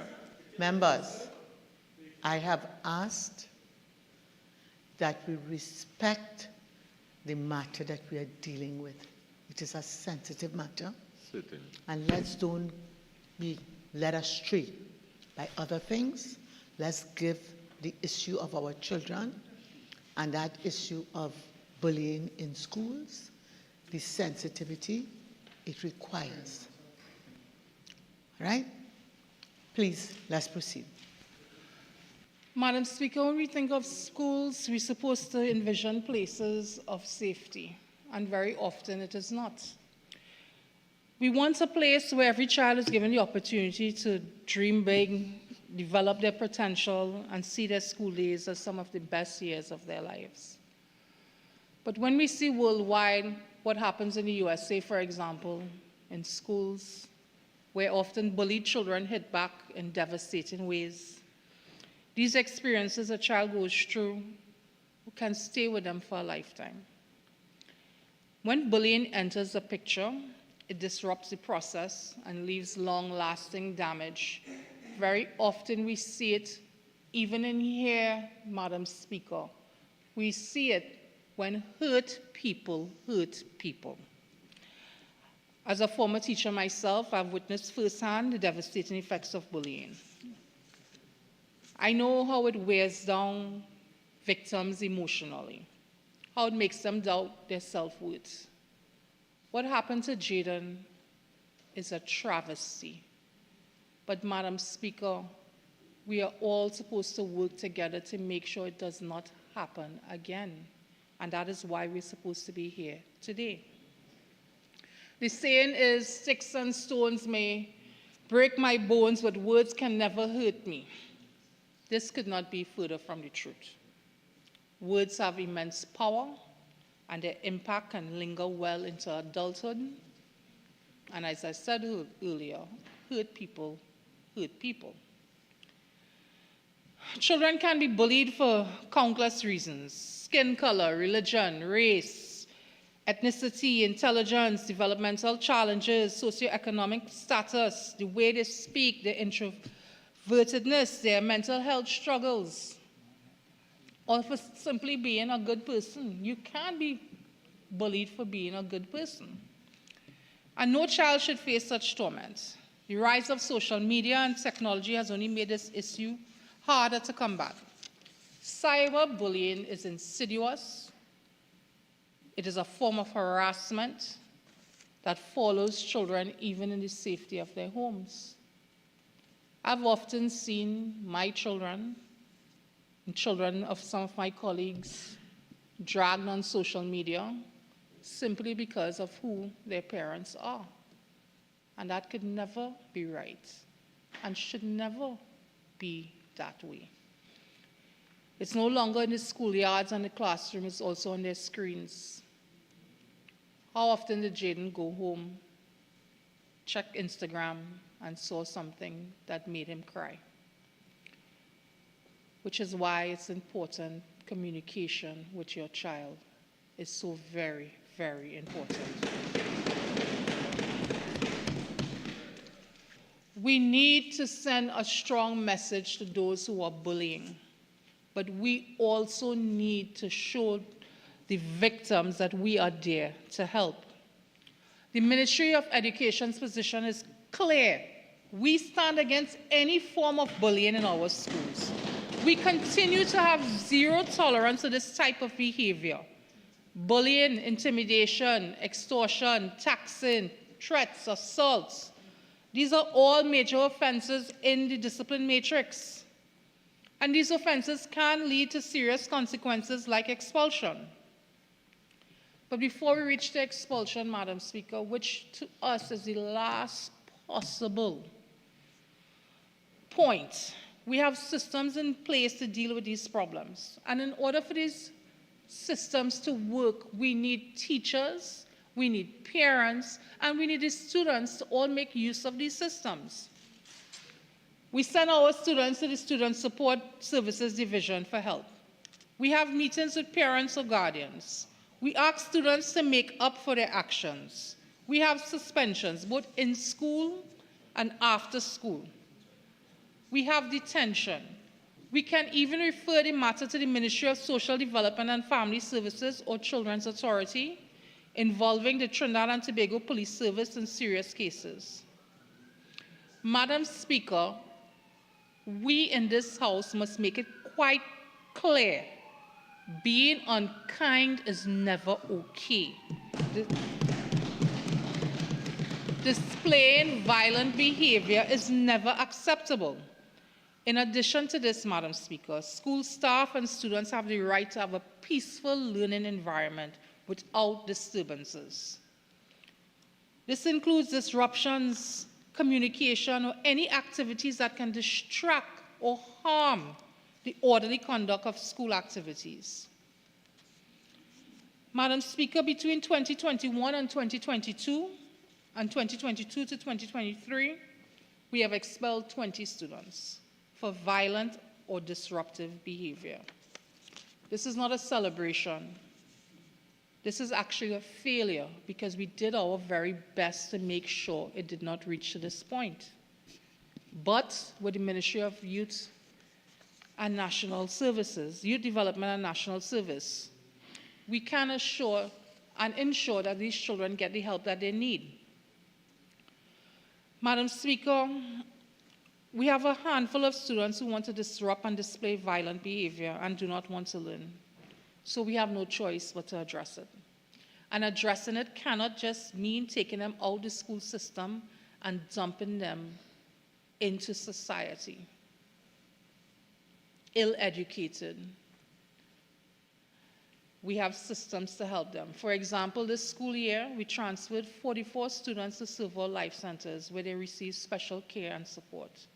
We also work with the military-led academic training program to give students the structure and guidance they need to turn their lives around. And we are looking into creating a female version of that particular program to make sure that the young women receive the same support.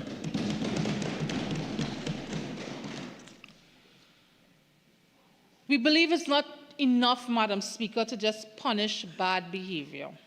We must address the root causes to stop bullying before it happens. We need to find out what goes on behind closed doors. There was one particular student I had. She was rude, she was surly, she refused to do her work. And then I discovered the reason why, Madam Speaker, is because she was practically the woman of the house. Her mother was jailed, and the only way this girl could go to school was for this girl to be the wife of the stepfather. and I had no idea what her problem was. And of course, it was reported to the police. And Madam Speaker, I took the time to find out the real reason why she was so angry and abrasive and why she bullied so many people in that particular class. That is what we need, that particular touch, that particular care. We are very serious about tackling this issue. We have hired, I am not sure where the member for Princestown got his information, but over 80 social workers, 40 guidance officers, 227 social workers, 282 guidance officers. In total, over 500 officers assigned to schools that need extra support. Madam Speaker, we have the personnel. We just need people to make use of the tools that we have supplied. Bullying is a national problem, and we recognize that this may never go away. That is why we have to take an all-government, and all-government includes the opposition, approach to tackle it. Madam Speaker, we have to remind parents outside of the school setting that there's also support from various ministries and agencies to support children who are struggling. Recently, the Minister for Social Development and Family Services launched the National Parenting Program, and my colleague from Diego Martin Central, he was there and he spoke at that particular program, and I was very impressed, Madam Speaker. And I think many people will do well if they do these programs, because children are not toys. They're real, living human beings that need the support from parents who are prepared to actually support them. We have the parenting workshops in communities that will equip parents and guardians with necessary resources that would promote child learning and development. Information can be found on the ministry's website. Madam Speaker, I'm giving the information here because somebody here might need it, or somebody here might be able to go and tell others about it. The Ministry of Social Development also has established the National Suicide Prevention Hotline, 800-COPE, 800-2673, to offer immediate assistance and support to individuals and families. Madam Speaker, there's always someone at the other end willing to listen. Free counseling services are available at the Ministry of Sport and Community Development's Community Mediation Centers, Port of Spain, Tunapuna, Canupia, Couva, Point Fortin, Pinal, and Aranguez. The Ministry of Sport and Community Development also provides parental support for high-conflict families. So if you know for a fact that your home needs the help, the Ministry of Community Development will help you. Madam Speaker, my colleague, the Minister in the Office of the Prime Minister for Gender and Child Affairs, will speak at length about the different key stakeholders and collaborations to help address mental health challenges in children and young people. But Madam Speaker, the role that parents have to play cannot be tossed aside. The schools are there, but we cannot be the main socialization agent. Parents have to take responsibility to raise children who are kind, respectful, and empathetic.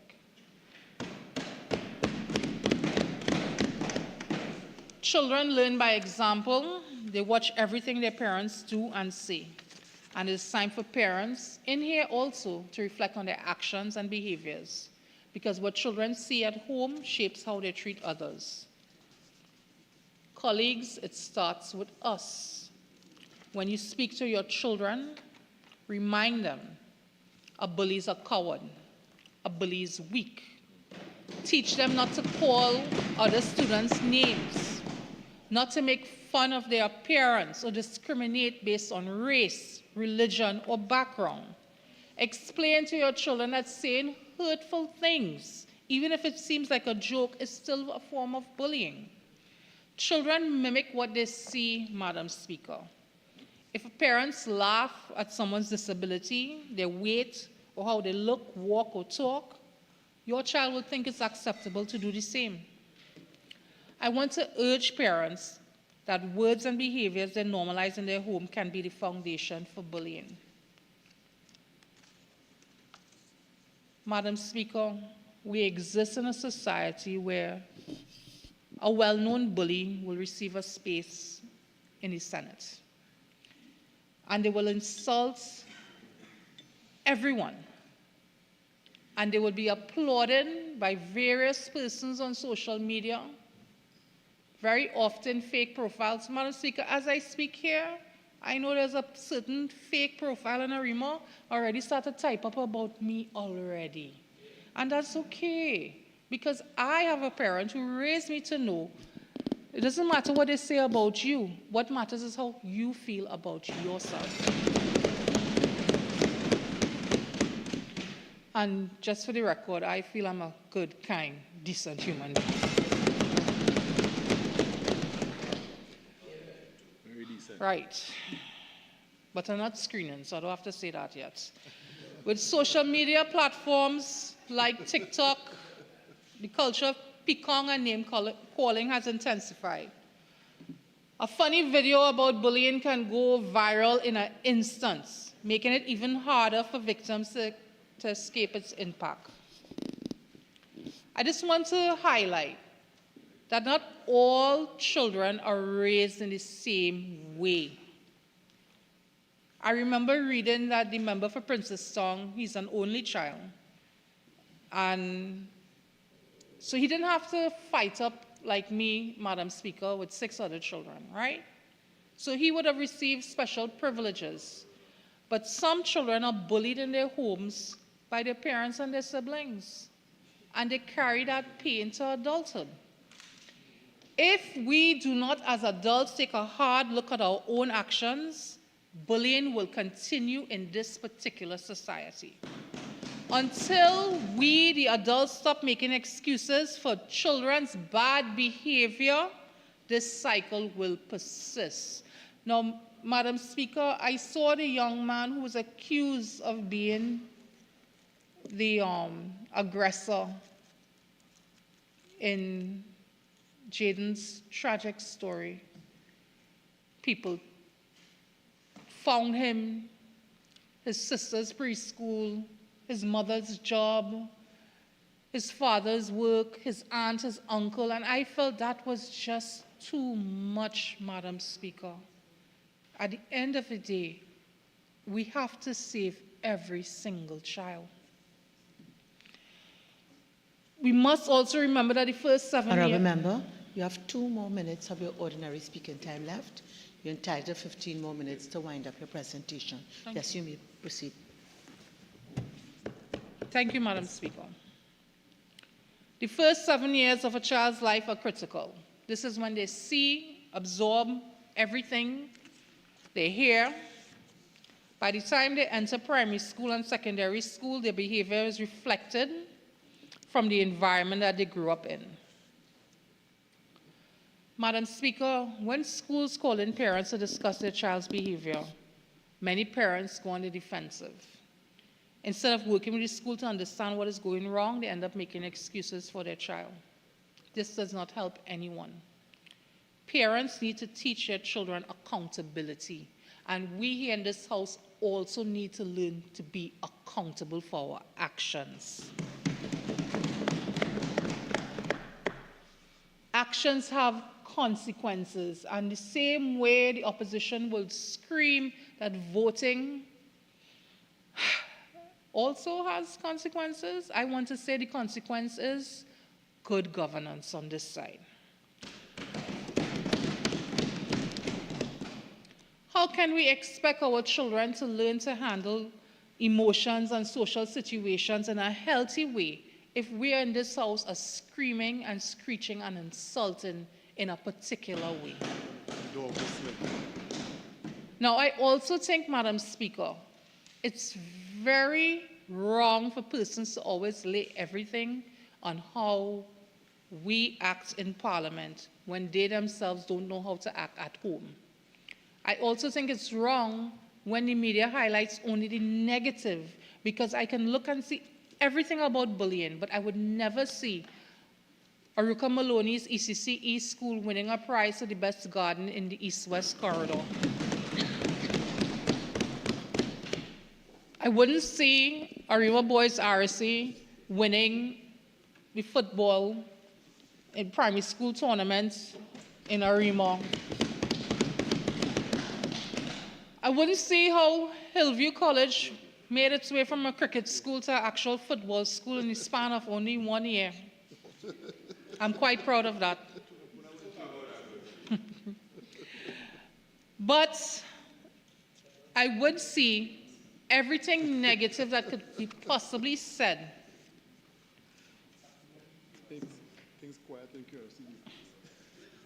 Madam Speaker, I just want to go back to communication. Go beyond asking simple, closed questions. How was school today? Instead, ask, who did you spend time with today? Did you make any new friends? Is anyone being unkind to you in school? By having these deeper conversations, parents can understand what their children are actually experiencing and address issues before they escalate. It took me a very long time to learn how to communicate with my children, Madam Speaker. But I learned because I realized that in this particular world, your children must always be able to speak to you because there are enough predators out there. And if you do not talk to your child, that predator will.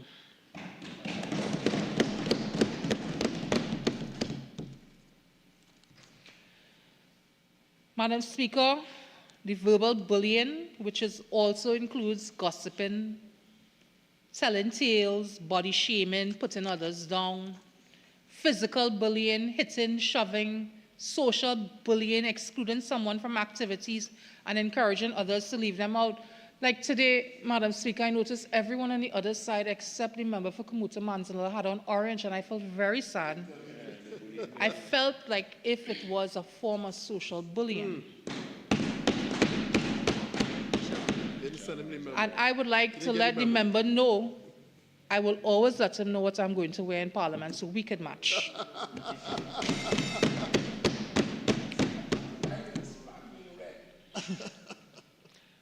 When children witness bullying, we have to teach them to speak up. That is also an important factor. Make sure that children peer regulate, that let them know when they see something that is wrong, that they can speak up for their friend also. Teach them that standing up for others is not being a snitch, it is simply doing the right thing. Madam Speaker, as I conclude, I want to make it abundantly clear. We, the Ministry of Education, we have a firm, unwavering position on bullying. We have a zero-tolerance policy, and we will continue to take all the necessary steps. And I want to give you the assurance that we'll continue to work along teachers, schools, parents, associations. Recently, the cadets stated that they would like to go into primary schools and assist with this bullying situation. And my colleague and I are quite happy to invite them to partner with us. We have steel bands also want to assist with that particular situation because music, Madam Speaker, can definitely help heal a fractured school. Madam Speaker, we all want a society where children can grow without harassment or discrimination. We all want our children to feel safe. And we in the Ministry of Education, we understand that our work does not end at the school gates, but we need the parents to also work with us. This is not just about my children or your children. It is about our children. And if you're unable or unwilling to take responsibility in addressing your child's behavior, then you are setting them up for failure. And if our colleagues on the other side want to make this about PNM and UNC, then that is also setting up our children for failure. We can work together. We can, as adults, knowing that bullying is something that affects us also, we can speak to the persons that purport to speak on our behalf. There is a fake Facebook group called PNM Youth that we sent out our press release saying that we are not associated with that group. I have never seen anyone on the other side disassociate themselves from kick out the PNM yet. And they say nothing but horrible, horrible, untruthful things, Madam Speaker. So how could you as an adult want to speak to a child about bullying when your organization is encouraging it? We here on this side, we have a tendency to speak the truth. So we may say things on the platform, but know what we're saying is the truth.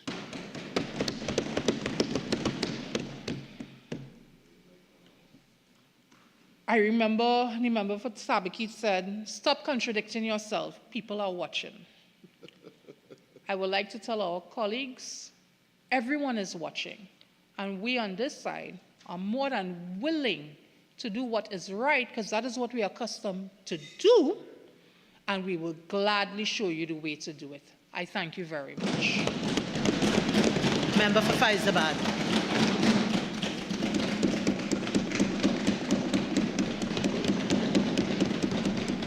Thank you, Madam Speaker, for the opportunity to contribute, to join this debate on what I believe is a very timely, a very critical issue, Madam Speaker. First of all, Madam Speaker, I would want to say that I would want to believe that this evening the Parliament's time will be well spent on debating an issue that is pervasive in our education system. I too would like to commend the Leader of the Opposition for choosing this particular motion, Madam Speaker, this particular topic for debate on Private Members' Day. And I want to congratulate the Member of Parliament for Princestown on piloting this very, very important motion.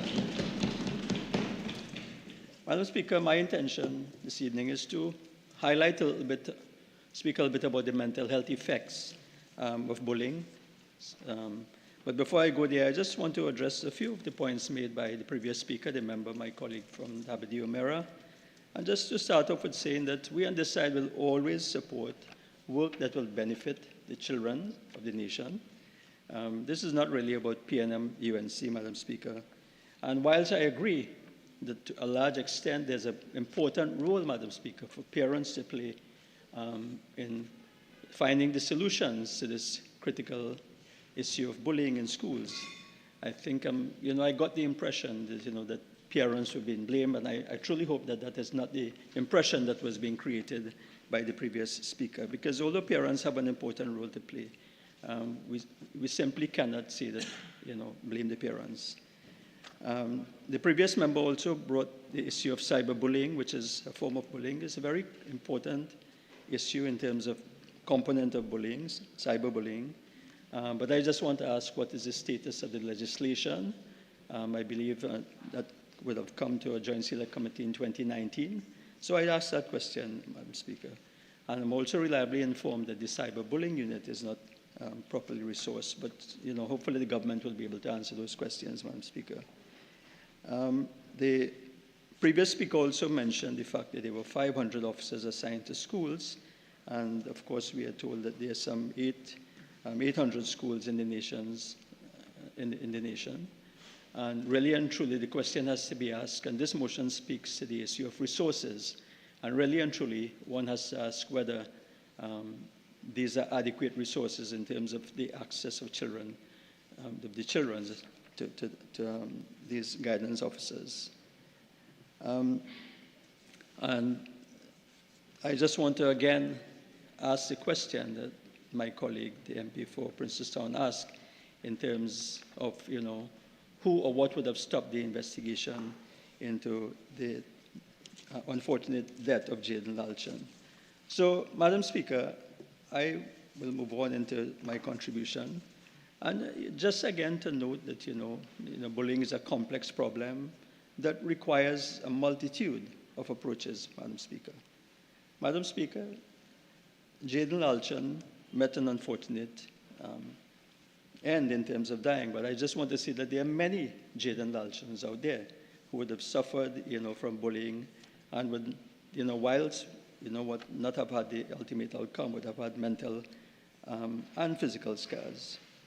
It is a common problem. It is often underreported. And really and truly the question is, what is the true incidence in our schools? I'm not sure that we have those figures locally, Madam Speaker, whether any study has been done. Perhaps the Minister of Education in her presentation might be able to shed some light on this. Because as you rightly stated, we have to define a problem before we can offer the solutions. I myself was a former teacher as well, Madam Speaker, way back in 1978 when I taught at Faizabad Secondary School for 1 year, a school that is now falls in my constituency. And I can say, Madam Speaker, even in those days, that sounds like it's a long time ago, maybe 40 years ago, there was the issue of, students walking around with penknives in their pockets and so on. So this whole issue of bullying and school violence has been one that has been there for a long time. And really and truly, societies across the world, are struggling to deal with this issue, Madam Speaker. In terms of the prevalence, I looked at one Canadian study in my research, Madam Speaker, which reported that 12% of females and 18% of males, this is a particular survey that was done, and these were the numbers that reported being bullied at least twice a month. And to put this in perspective, Madam Speaker, in a classroom of 35 children, between 4 to 6 children are being bullied or will be doing the bullying on a regular basis. Madam Speaker, my daughter is a psychologist at the doctorate level, and just whenever I'm in the Parliament, I let her know I'm in the Parliament, and she asked what we're speaking about, and I said today we are discussing bullying. And unsolicited, Madam Speaker, she said it's an important point, and she also indicated to the fact, something I wasn't aware of until today, that she was also a victim of bullying when she was a student at her high school in San Fernando, and it took the form of verbal bullying in terms of, reference to your parent and, father and whatnot and so on. So obviously, it is pervasive. It's all of us here in this house, Madam Speaker, would know someone who, would have been a victim of this in one form or the other. So, Madam Speaker, the further details from this particular Canadian study that I'm referring to debunks a number of myths circulating that lead people to believe that it is a normal part of childhood. There is a common belief that, listen, bullying, is a common part of, growing up and so on, but this is really not the case, Madam Speaker. It is not so, and it should not be so. So, what are some of the facts, Madam Speaker? Let's look at this. Well, we know, of course, for a fact that that bullying causes serious harm. I just wanted to put this on the record, Madam Speaker. It's well known, but I think it's important as we look to finding some of the solutions to look at what we can look out for. So we know children who are bullied suffer more headaches, more stomach aches. They suffer from depression and anxiety. So there are many mental health issues and problems associated with bullying that tend to last until later in life. It's also known that children who bully and those who are bullied are at a greater risk of suicide, Madam Speaker. And of course, they are more likely to miss school, to show little interest in their studies, and to suffer poor grades. And children who bully are more likely to use drugs and alcohol and engage in criminal activity. So this is a fact, Madam Speaker. Now, Madam Speaker, it's also a fact that children do not grow out of bullying. It's important for us to remember, and again, this will extend to the problems that we are facing in the society with violence and so on. Without intervention, and this is where it's important, and this is where the member brought the motion, because we have to intervene when the time is appropriate. So without intervention, a significant number of youth who bully in childhood will continue to bully as they move through adolescence and into adulthood. So I think this was a very important finding from this study, Madam Speaker. And it goes on to say that the destructive lessons learned in childhood about the negative use of power, and bullying is really something, it's about power, it's an imbalance of power. So these lessons about the negative use of power may translate into sexual harassment in the workplace, dating violence, marital abuse, child abuse, and elder abuse. So, Madam Speaker, these issues that are happening in the school have long-term effects in terms of what is happening and what can happen later on. So I'm just making the case, that intervention at this level is very, very, very critical, Madam Speaker. What's another fact that came out of this study? And the other fact that came out of this study is that reporting bullying is an effective way to stop the violence. And this is an issue here because we are saying that we really and truly don't know the real incidence of bullying, and there is an issue with reporting. Bullying is a relationship problem. It is about power and the abuse of power. And it is incredibly difficult, Madam Speaker, for children who are being victimized to remove themselves from this very destructive relationship. And this is where teachers and parents, and the guidance counselors, and everybody has a role to play. Once a bullying relationship is established, attempts to make the bullying stop on their own are usually unsuccessful and may make the bullying worse. So adult intervention is required to correct the power imbalance, and this adult intervention, Madam Speaker, will come in many forms. Parents, of course, but the school guidance counselors, teachers, guardians, and so on. So this is an important point for us to remember, Madam Speaker. Now, what's another fact that's known about bullying? And bullying happens wherever children gather to live, learn, or play.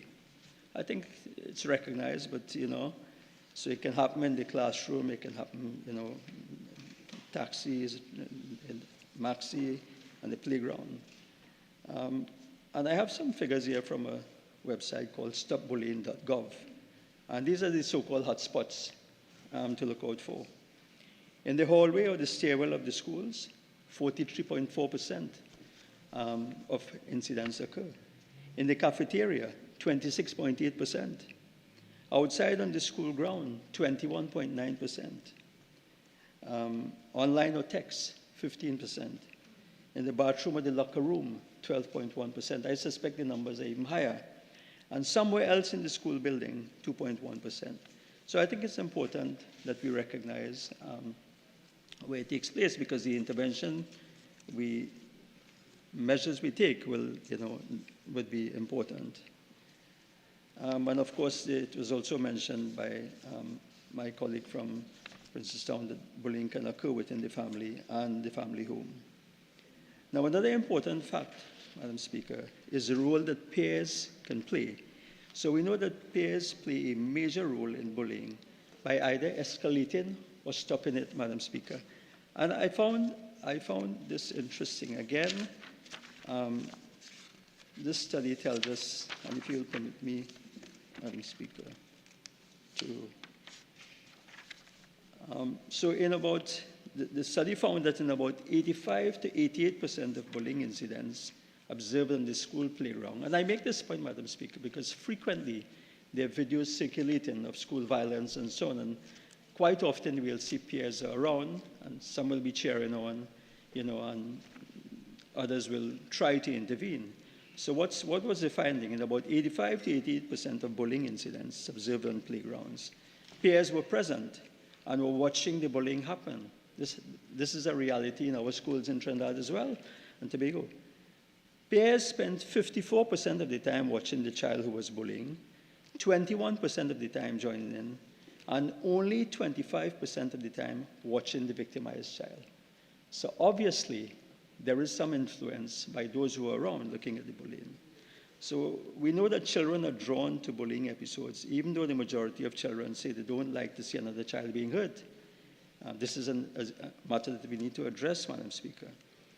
And of course, children who are bystanders learn about the negative use of power and aggression in relationships. And therefore, over time, bullying behavior becomes normalized in inverted commas. And I think this is a very important issue. Again, so it means that we need to intervene in terms of change of behavior and so on. And the study goes on to say that when peers had the confidence and courage to intervene, the bullying ended within 10 seconds in the majority of playground episodes. So I thought that was an important finding to share in this debate, Madam Speaker. Madam Speaker, I just want to move on to what is termed the long-term effects of bullying. And I would want to refer here now to some findings from an author by the name of Erin L. George, and this is from the website called thementalhealth.com. And this author goes on to speak about the effects of bullying. And we have, of course, several effects, the emotional effects. You have increased anxiety and stress. You can have depression, low self-esteem, and I'll come back to speak a little bit about that. Fear and isolation, sleep disturbances. Sometimes the child may not be able to sleep at home, and this is important for the parent to recognize why is this happening. And you have what's called the somatic complaints. In medicine, there's a term for it where you don't have, because of psychological distress, you can manifest what they call somatic or physical complaints. And this is where you have the stomach aches and the headaches and so on. Sometimes you can't find any medical reason for this. Again, as medical practitioners, we're aware of this, and we have to go into the social background and the school background.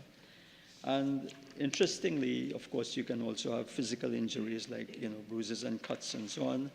And this is important whenever a child presents at an emergency department or a doctor to try and find out exactly how this injury may have occurred. So in terms of the effects of the bullying, Madam Speaker, so there are three issues. So you have the mental health issues, and it's linked to a variety of mental health issues, including depression, anxiety, and post-traumatic stress disorder. So, we speak about post-traumatic stress disorder in war veterans and so on, but this really is a real situation here in terms of the victims of bullying. They often suffer from feelings of helplessness and hopelessness, and of course they require professional help to overcome. And this is where we have to make a call for sufficient counselors in school, Madam Speaker. And of course, the leader of the opposition mentioned that, it is the intention of us on this side when we form the next government to ensure that there is medical access to students in schools, Madam Speaker. And this, of course, will include easy access to counseling and to psychological and professional help. There's also the issue of low self-esteem. So when someone is constantly put down and belittled, it's hard for them to feel good about themselves. And this can lead into a cycle of low self-esteem, Madam Speaker. And of course, this can be particularly damaging to young adults, teens, and school-age children who are in the developmental stages where they are forming their identity. And this issue of identity formation is very, very important. And of course, this is where it can lead to suicidal ideation and even suicide, as we saw in that unfortunate case. And as I mentioned before, victims of bullying may end up becoming bullies themselves, Madam Speaker, and this can perpetuate the cycle of bullying. So those are some of the emotional effects, Madam Speaker. Now, so Madam Speaker, in terms of the long-term effects of bullying, there are two bad outcomes, two outcomes that we need to be familiar with. The first outcome is that you become more likely, as a victim of bullying, you become more susceptible to depression, anger, or bitterness. And we have a lot of young people out there who are angry and bitter and depressed, and therefore we need to, we have to wonder whether some of these young people are experiencing bullying in schools or at home and so on. And I came across in my research, Madam Speaker, something that is very important, in terms of your identity and confidence. So there is something called other confidence, Madam Speaker. It's the first time I heard of it, but I understand what it is. Other confidence. So it's other confidence. And what is other confidence? It says that many people's self-confidence is continually shored up by those around them, telling them, both in overt and subtle ways, that they are good, worthy people. So, of course, when they're experiencing bullying, the opposite happens. Their self-confidence is shattered sometimes. Other confidence is the reason why, people like to belong to groups. And one form of bullying that happens in school sometimes is that, you can be excluded from groups. And this also is a more subtle form of bullying. But the second bad outcome, Madam Speaker, unfolds more slowly over time. What can happen over a period of time is that you can have deficits in academic performance. Madam Speaker, if you're bullied at school, it is very likely that you will want to miss school. Sometimes it's so bad that you'll want to leave school. And therefore, if you leave school, it means that you've put your academic achievement, you've not been able to realize your true academic potential. And therefore, you can lose out on opportunities for advancement, for further study, and ultimately employment. So the long-term effect of bullying is that you may not be able to realize your true potential as a human being in the workplace, and even in your contribution to society. So I think, Madam Speaker, is very, very important. What also happens is that the bullied kids internalize negative attitudes concerning aspects of themselves that set them apart from others. And of course, this is another issue, Madam Speaker.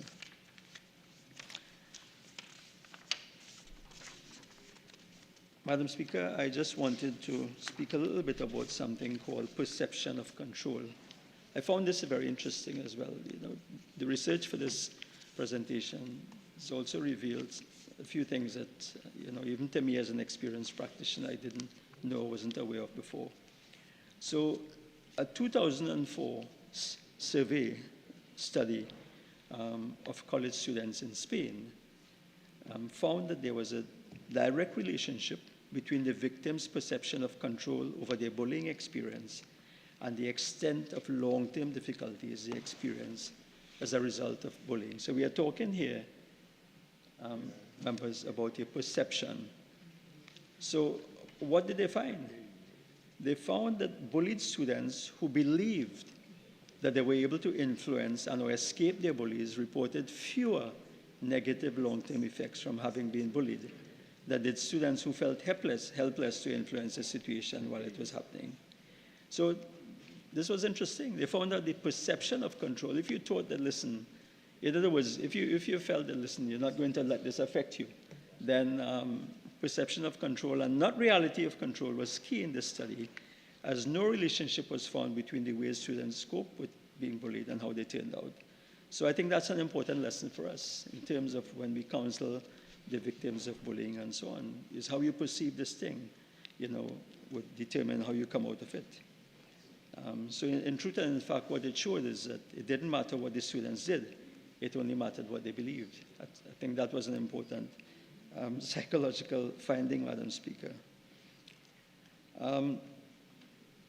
And I just wanted to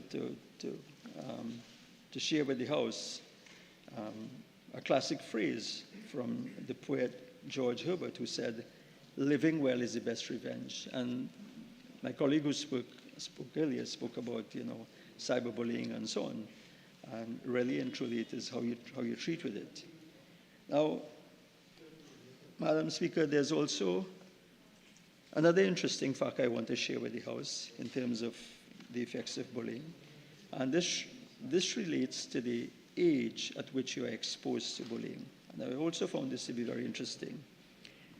And the finding from the research, Madam Speaker, is that young children who were first bullied during their preteen years appear to be less negatively impacted in the long term than children who were first bullied as teens. Yes, Member Joseph, I found this was very interesting. So if you were bullied in your preteen years, you were less likely to be affected. It's not saying you wouldn't be affected. Of course you'll be affected. But if you were bullied first, I'm talking about your first incident, your first experience of bullying in your teen, it's worse. So, and also an interesting finding here, Madam Speaker. It was found in the first bullied as teens group, so they talk about the group where you were first bullied as a teen in the study. An interesting but hard to make sense of sex difference, where they found that where in this situation, the women tended to become more aggressive as a result of the bullying experience, and the men demonstrated a greater tendency to use substance abuse. So apparently there would have been a different response from the women, the girls, the teenage girls, in terms of becoming more aggressive, and one could probably explain that as a reaction, whereas the men were more likely to demonstrate a greater tendency to use substances, Madam Speaker. And of course, the issue of social support, is very, very important, because as we know, the protective effect of a good social support network has, on the survivor's long-term outcome and so on. And I'm sure a lot more needs to be said here about the social support or the lack of social support in our schools, some will say, and in this society in terms of treating with this issue. So, Madam Speaker, I just wanted to move on quickly to the issue of cyberbullying, which was mentioned, and just to add a few more points, because I found a very interesting study here from the NIH, the National Institutes of Health, from the US, regarding depression much higher among youth victims of school cyberbullying. And this is an old study, about 14 years old, but I'm sure it's still relevant to what we're experiencing now. And of course, they found by research that youth who are the targets of cyberbullying at school are at a greater risk for depression than are the youth who bully them.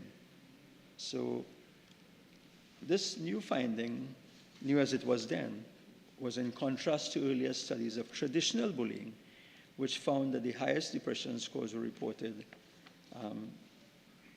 by the bully victims. So it seems that the cyberbullying, has a significant impact. And the reason for this partly is because cyber victims may not see or identify their harasser. So the cyber victims may be more likely to feel isolated, dehumanized, or helpless at the time of the attack. So basically what it's saying is that if you have someone attacking you who you can see, it's easier to treat and cope with that than if you have these attacks coming, in cyberspace where, it's difficult, and this can be, a real form of harassment. So, Madam Speaker, I've spoken a bit about what, what some of the findings of the research are. Now, what about some solutions in terms of, trying to reduce the bullying in schools? And there's some tips again here that might be useful in terms of the discussion and the planning, going forward. So what should we do to try to reduce the incidence of bullying? So first of all, we must have clear definitions, Madam Speaker. And speaking here from a report from an institution called the Crisis Prevention Institute, based in Wisconsin, USA. And they're saying that we need to have clear definitions. So this CPI, Crisis Prevention Institute, defines bullying as intentionally aggressive behavior that involves a real or perceived imbalance of power.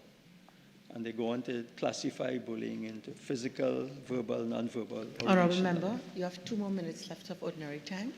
You're entitled to 15 more minutes to wind up your presentation, if you wish. Yeah. Thank you, Madam Speaker. I'll take a few more minutes. You may proceed.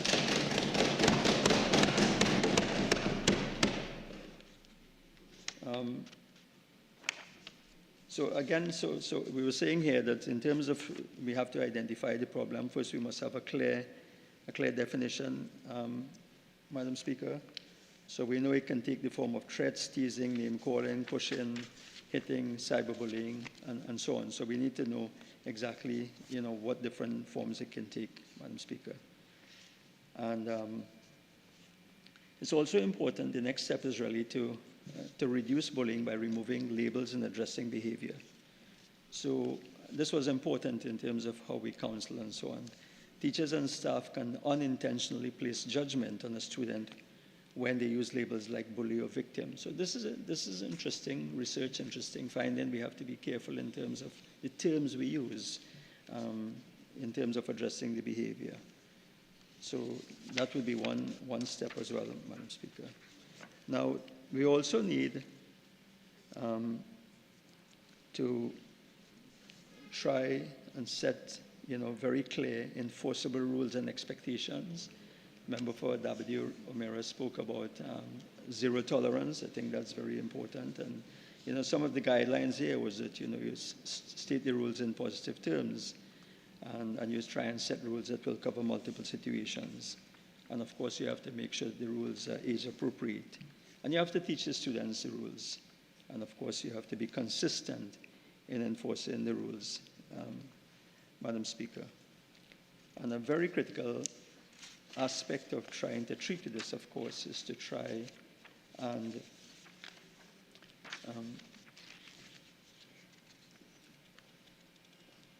look for the warning signs. So we must all be aware of the warning signs, and this is where parental education is important. So if you have a child who has unexplainable injuries, frequently have headaches, stomach aches, experience changes in eating habits, difficulty sleeping, you're seeing declining grades, losing interest in school and friends, and it gives us a signal, Madam Speaker. So, Madam Speaker, as I close my contribution, I just want to say that, there are 15 schools in Faizabad. I have under my watch 11 primary schools, 4 secondary schools. The issue is there. It rears its head in the public domain from time to time. So, of course, this is very important. I want to, again, ask for more access for school guidance counselors, for psychologists in the schools. And I want to support the call of my colleague for the anti-bullying legislation. The Member of Parliament for Princestown raised that issue. And I also, of course, want to support his call for parental responsibility laws, Madam Speaker. I want to make it clear that although we cannot blame the parents entirely, as the other side want to do, we on this side also recognize the importance of the parents taking a critical role, in dealing with this issue, Madam Speaker. So I look forward to the issues and ideas that will be put forward here in this debate, Madam Speaker. Again, I want to thank my colleague for bringing to the forefront on Private Members Day a very, very important and critical issue in the nation. And I trust and hope at the end of today's debate that we will have some solutions going forward, Madam Speaker. I thank you. The Minister of Education. Thank you. Thank you, Madam Speaker. It is a pleasure and a privilege to stand at this juncture to contribute to a motion that, regardless of why it was brought, is a very important motion for Trinidad and Tobago.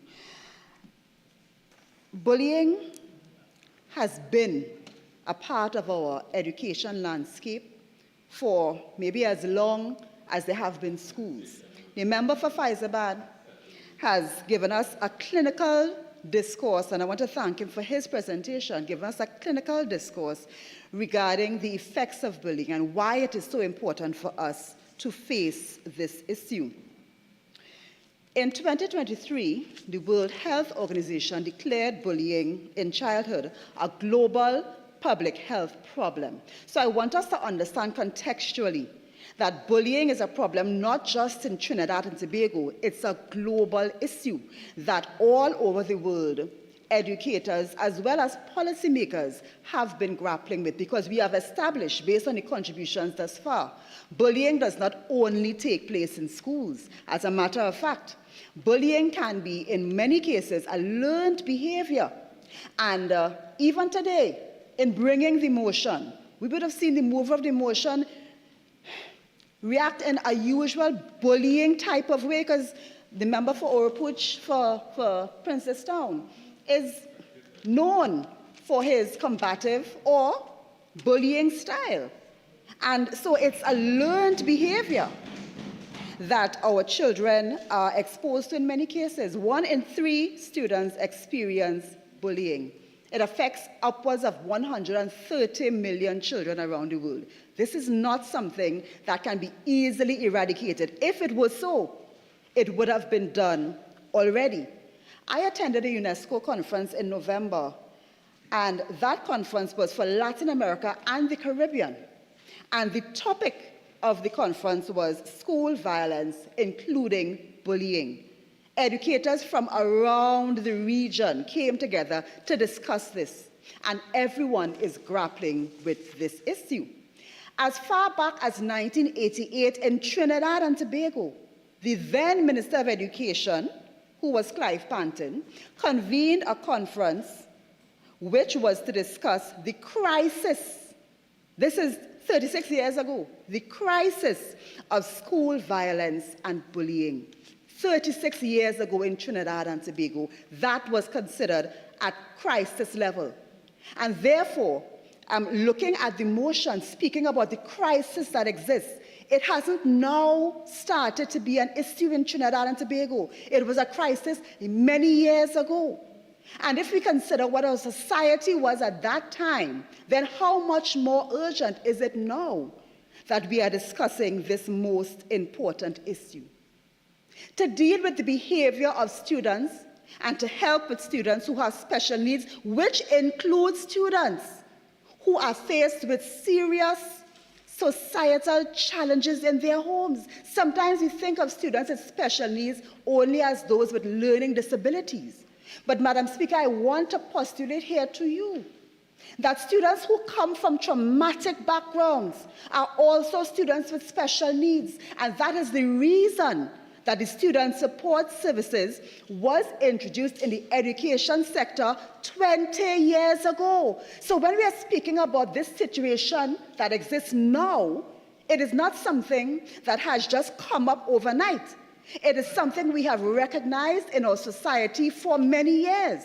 And as a country, we have taken steps to deal with these issues as we have been going along. So it is really disingenuous and unnecessary for us, for political expediency, let me use the words of the mover, to pretend as though we have just come about this problem. We have been grappling with it. The region is grappling with it. The world is grappling with it. And let us not undersell ourselves in Trinidad and Tobago in terms of what we have been doing for many years.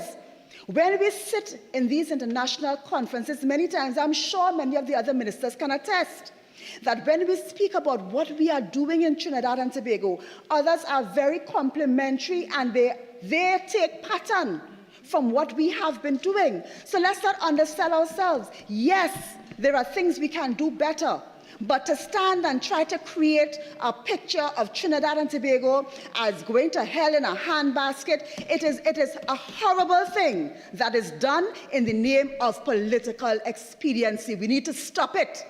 We need to stop selling ourselves negative news about ourselves. And then when we see our children being negative, we wonder why? Because we are selling negativity all over, rather than acknowledging the things that we have to do better in, but also saying to our country, we have come a ways in dealing with problems, especially complex problems like school bullying. Madam Speaker, Far from putting our heads in the sand, the Ministry of Education has been at the forefront of acknowledging that we have an issue that continues over many years and looking at the ways of dealing with it. In fact, the member for Princestown, the mover, stood and mentioned many of the headlines that spoke to the initiatives that were being put in place, even while saying nothing was being done. And that, again, a form of social bullying, standing and saying things that are just not true because you want political expediency. At the Ministry of Education, we have been looking at what are the root causes of bullying, because there are two measures we can take. The punitive measures, which we are taking, and I will get to, but there's also the deeper issue of transformation of behavior. We can deal with bullies every day, but what is causing the bullying?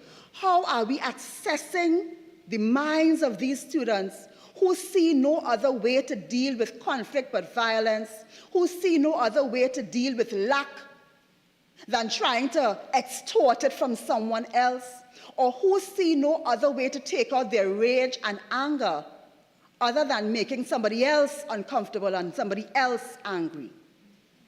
Our bullies in our school system are a small minority, and I make no apology for saying that they are a small minority. That's not downplaying, that's speaking the fact. They are a small minority, but it's a loud minority, because when it affects you, you don't want to know about anybody else that's not doing it. But the majority of our students are in school, doing good things, working hard, making our country proud, and we must not be ashamed to say that. So while we are dealing with the problem, we must also acknowledge those who are doing well, because we run the risk of sensationalizing those who are only doing bad. And there are children who are crying out for attention. And if the only attention you give are to the ones who are doing badly, then they will continue to do it, and more will join them. But if our young people understand that there is exposure in doing good things, then they will be more predisposed to do those things. So we have to also recognize our role in making sure that our children feel the love for doing what is good. Because there's an African proverb that said, if our children don't feel the warmth of the village, they will burn it down to feel it.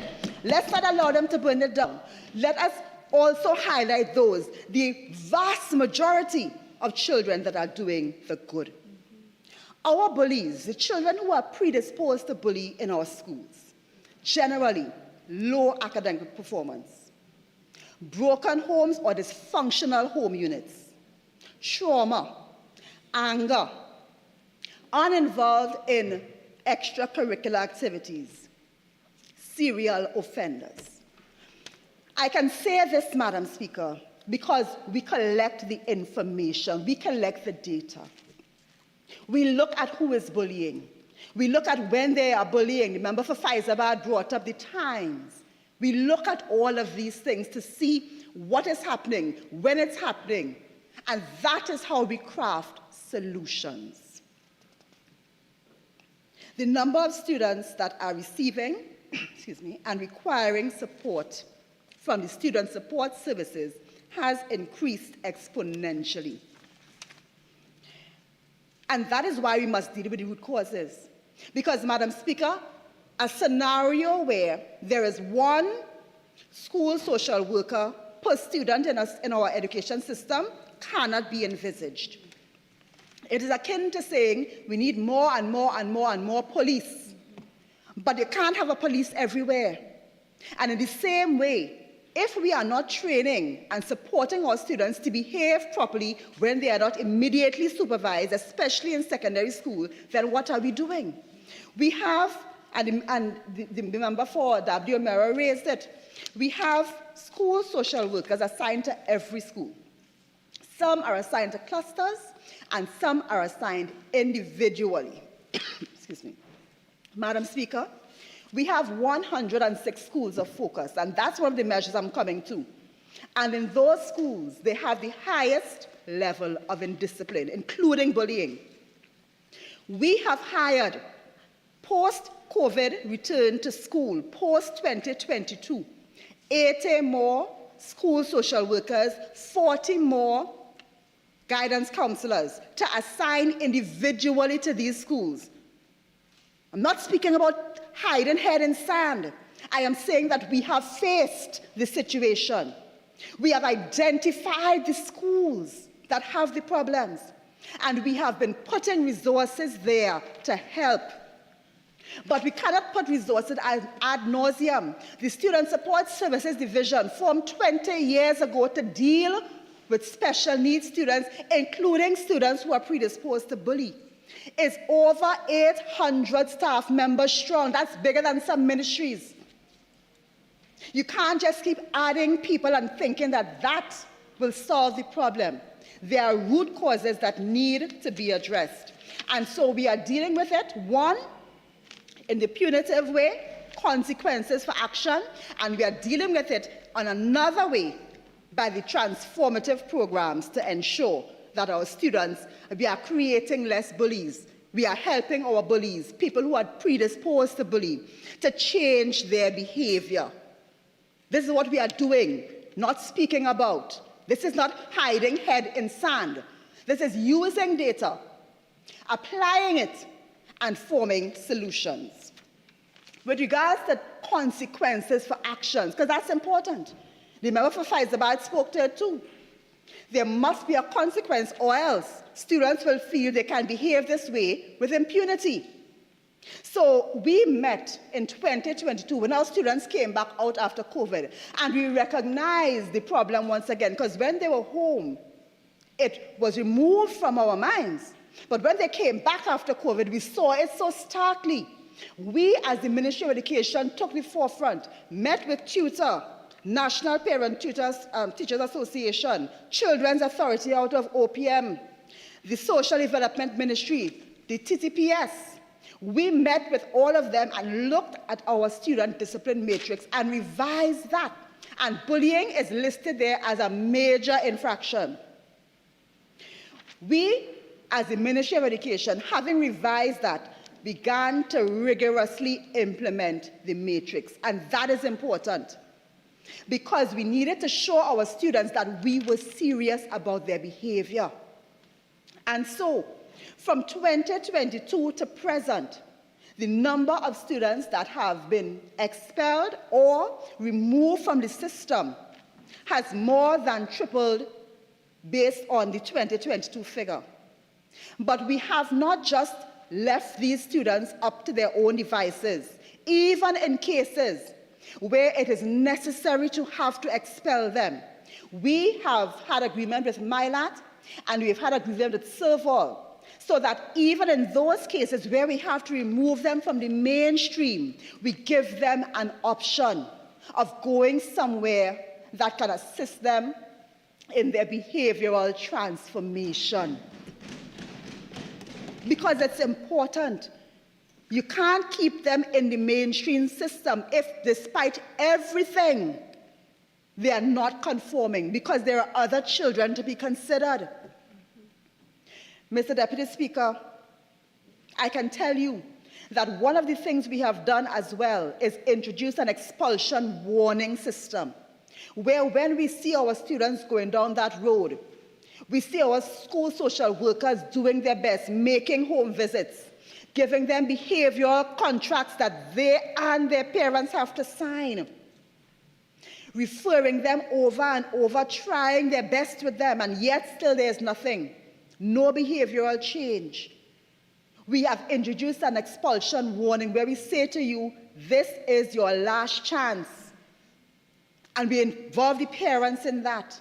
And every term, at the start of the term, we take the data from each school for the children who have received these letters and who are repeat offenders, and we ask the principals to meet with them, with the police, with the school social workers, and explain to them what will happen if they continue to offend. Because we don't want to throw them out, but we also want to maintain a safe environment in our schools. And these are things that are in place, and that is why we must reject this motion of the opposition, that there's nothing in place and nobody in place. There are people in place from as far as 20 years ago and more now. And there are systems in place, and there are policies in place, and they are being enforced. But even so, just like everywhere else in the world, bullying is a problem that we always have to manage and work with. So we take out some that are not conforming, and we try to send them to other environments where they can possibly have the potential to develop and to change their behavior. We meet with them in the school environment, through the school social worker. We bring in the parents, we speak to them, and try to assist them, counsel them, so that they can change their behavior. And when all else fails, we take the punitive measures. But what are the transformative initiatives? Because from the data, we notice, we see, these are low-performing students in the main. Students who are so disengaged that they find all types of other things to do, including bullying. So that is why we would have identified those 106 schools in the remedial education program that's ongoing for 2 years now, out of COVID, when we recognize the issue. These are the students that are involved in the Vacation and Vision program when they are in Form 1. These are the schools where we train their teachers in remedial writing, English language arts, and math. Excuse me. These are the schools that we have the volunteer youth mentorship program ongoing in, where people who want from the society, who believe that they can impact the behavior of our children and give them the support, they can go into the schools. These are the schools that are experiencing this. In the primary schools, the 80 primary schools of focus, that's where we have after-school tuition, because we know that some of these children go home and there's no support at home where they need it the most. So we're doing it in the schools. These are the schools that have the amended Forms 1 and 2 curricula to focus specifically on numeracy and literacy, because we understand that if the students just can't understand in class, they will resort to deviant behavior many times to show and to show up themselves and to have some confidence in themselves. Mr. Deputy Speaker, in the students who scored less than 50% in SCA 2022 and participated in the VRP and participated in the amended curriculum at the schools, and this is more than 4,000 students, these students have to mandatorily sit the primary school leaving in Form 2. We have changed the name of that examination now to the Lower Secondary Proficiency Exam. Why do they have to sit it in Form 2? Because these are the students who are prone to attrition. They may drop out. 16 years old is the maximum age of compulsory education. And we want them, even if they drop out, to have certification that will allow them at least the lowest level of jobs in the public service. And that is what this is there for. So we offer them the Vacation Division program as they get into Form 1. We offered that. We offer them an amended curriculum. We train the teachers. And in over 4,000 of these students that would have scored under 50% in the SCA of 2022, when we looked at how they scored in the Lower Secondary Proficiency Examination that they just took 2 years later, 52% of them increased in English language arts, 44% of them increased in math, and 89% of them increased in English language arts. And that is what we are doing. That is what we are doing to give students who may have been disengaged before, we are giving them a chance to transform their behavior. Because we are allowing them a better chance at engagement in the education system. We have gone into the primary schools, the 80 primary schools of focus, and we have partnered with the TTMA and UNICEF to give these children vision testing. Why? Because again, we are looking at root causes of bullying. It's not just punitive. We have to find ways to restore. And we know that students who have vision problems, many times, they are disengaged, low performance. So we have been there, and almost all of the 80 schools have been tested. More than 350 pairs of glasses dispensed for free to these students. Why? To help them to transform. We have introduced learning support assistance to these schools as well. Why? Because we recognize that when they are unsupervised, especially at the primary and lower secondary level, they get into mischief. So if a teacher is absent for some reason, we have assigned learning support assistance to these schools, 2 to 3 per school, so that they can assist in the operations of the school. Data is what informs that. Not hiding head in sand. Data and hard, quiet work to ensure that we give our children who need it. Those who are being bullied many times are the ones who are hurting. Hurt children hurts. So it's not just about the punishment, it's about understanding. And we understand because we have done the work to understand, because we have gotten the data to understand, and we have implemented the solutions based on the data that we have collected. Another aspect of the transformation. Bullies are hurt children many times, dealing with anger. If you see some of the issues that these children face, many of them children of parents who have died violent deaths, fathers. And they seem almost unable, some of them, to restrain themselves, no matter how much they may want to. Transformation, that's what we have to do. And so we have introduced, as well as remedial education, to deal with their performance. We have introduced the cultural transformation through education policy, and this is rooted in Vision 2030, where it is recognized that our development as a nation is not where it should be because we have negative values, attitudes, and behaviors that, despite our education system and how qualified many of our nationals are, those values, attitudes, and behaviors are keeping us back. They are making us not as productive as we should be. And so at our education system, understanding that many of the children who bully, our children who are hurt, are not engaged, we have looked at across the board what is offered in our schools. There are many of the schools that do not have strong discipline problems. And in those schools, what do you see? The children are involved in multiple activities. There's academic, there's vocational, there's sporting, multiple activities. And the children are so engaged in their school life, there is less time for misbehavior. But what is one of the cross-cutting themes in the schools where you have a lot of indiscipline? You have less of that, less of the activities that are required to engage our children.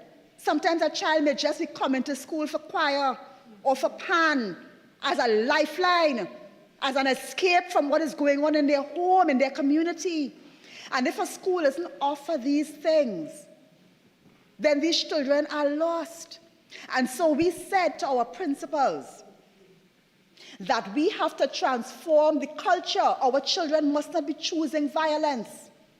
They have to have options. And therefore, something like a sports day, you must have it. Something like a career day, you must have it. You must engage your children in a performance activity. Christmas concerts, you know, sometimes schools do away with it. But there was so much our children got from it. And when it is done away with, then there are children who suffer. And some of these children turn out to be bullies because they are not engaged. And we said to our schools that there are a slew of mandatory activities that you must do so that our children have options.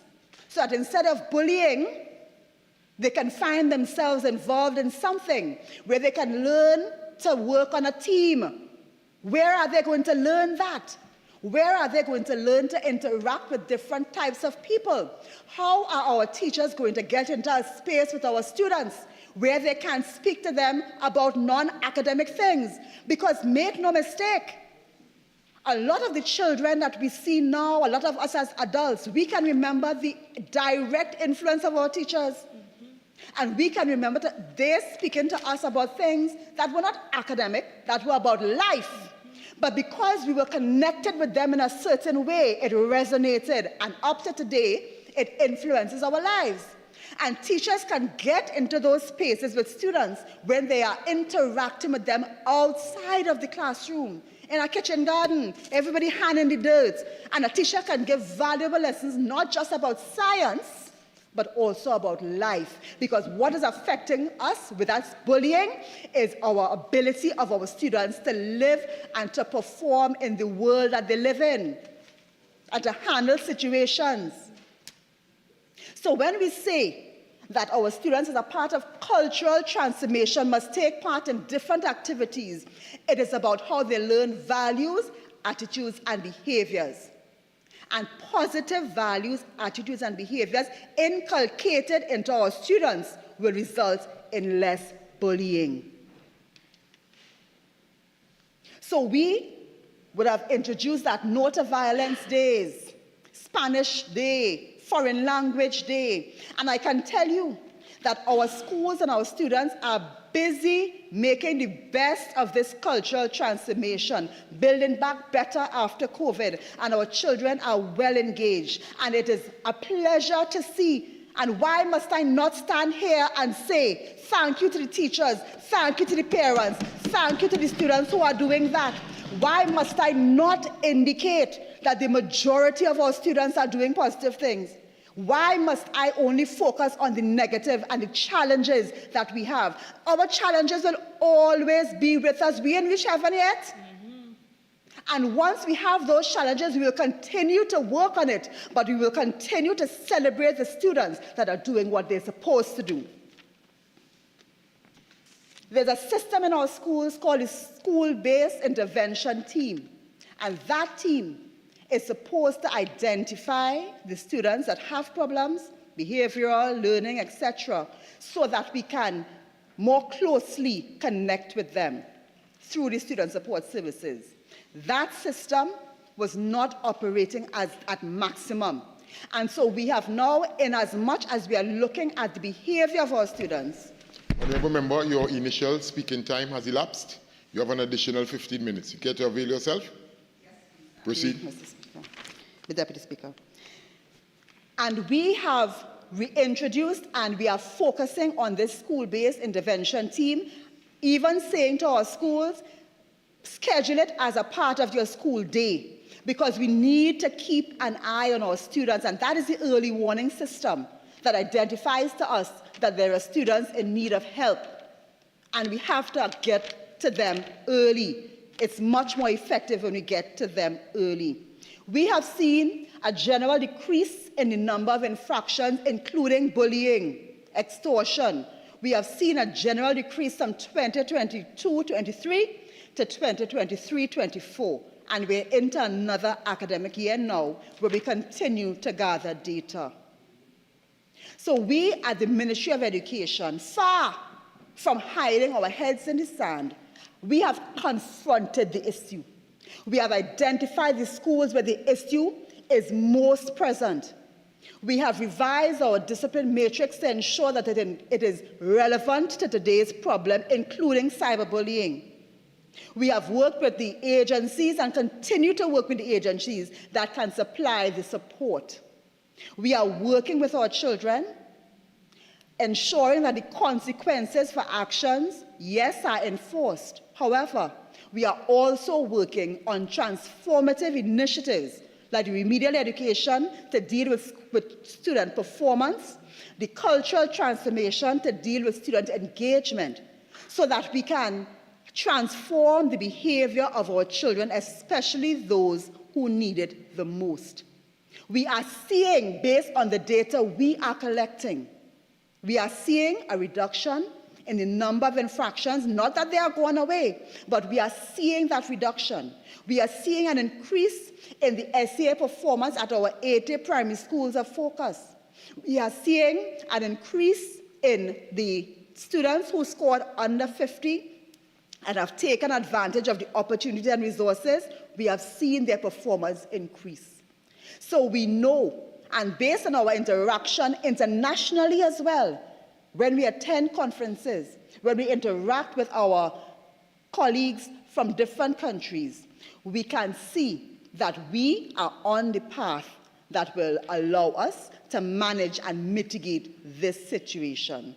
Bullying is not something that we can get rid of by clicking our fingers. If it were so, 36 years ago, we wouldn't have been speaking about a crisis in school violence and bullying in Trinidad and Tobago. However, the things that the Ministry of Education are doing, the initiatives that we are taking, are bearing fruit, and we are going to continue to consistently apply it, because that, Mr. Deputy Speaker, is one of the main issues, our consistency as a country in applying the solutions and ensuring that we take the time, collect the data, and see that they are bearing fruit over the years. As members of society, we can also help. Bullying is learned behavior.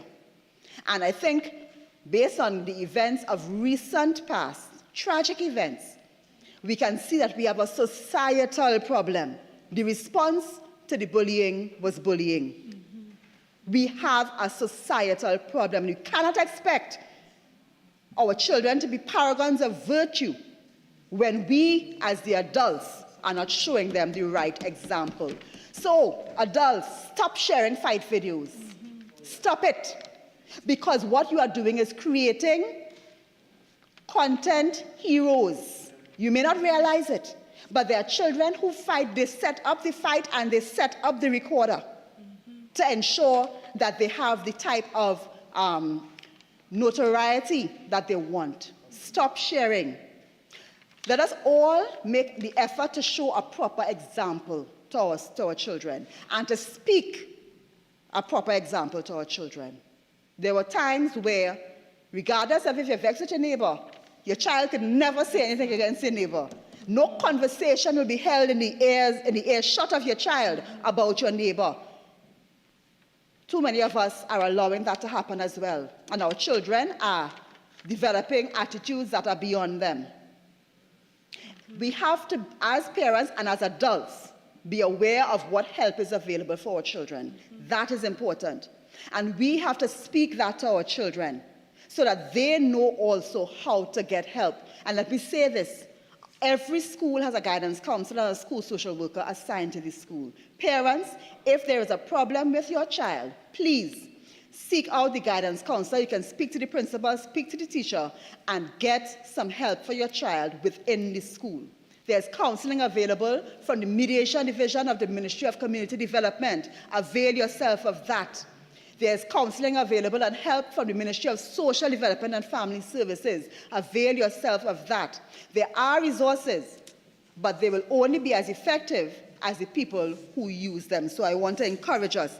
Be aware of what is available. The Ministry of Health has available resources as well. The suicide hotline. Be aware, and let us help our children to be aware as well. And let us stop sharing fake news, stop sharing violence, share positive news as well. And if we flood our country with positive news, notwithstanding our challenges, let us see the effect that will have on our children. Let us see if the children who want to be exposed will not want to do positive things to be able to make the headlines too.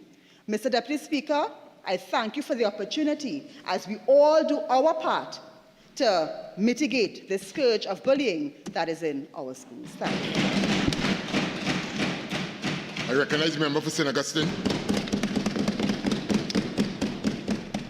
Mr. Deputy Speaker, first of all, I want to thank the Leader of Opposition for allowing the member for Princestown to bring this private motion that resolves, took for this House to call on the government to provide adequate support and resources for the protection of our nation's children against bullying in schools and throughout Trinidad and Tobago. Mr. Deputy Speaker, I took the time to read the resolve into the record, and for those who are listening, because I was surprised to hear the speaker before me indicate that the government should reject this motion. Is the government today rejecting a motion saying that they will not provide adequate support and resources for the protection of our nation's children against bullying? Is that what the government is saying? During, the little across the floor chit-chat before the sitting, I saw the member who is the leader of government business saying, sure, of course, they'll have our support. Of course, that was off the record, but Mr. Speaker, I am deeply shocked that any member of government would indicate they are not supporting something of that. And thus, the Minister of Education is from a different fraction in the government over there. But, Mr. Speaker, Mr. Deputy Speaker, I listened as I expressed my disappointment. I still have hope. I, like much of Trinidad and Tobago, still have hope that the power that be, would recognize that when elephants fight, it is the grass that gets damaged. And while the government continues to defend itself and diminish reports and diminish the severity of reports of bullying, it is our children who suffer, and they are suffering because of the neglect of this government. So when we say it is a societal problem, to hear a minister say it is a cultural issue as if we can't change it, to hear all sorts of factors being blamed, to say this going on 20 years ago, so therefore we shouldn't complain now.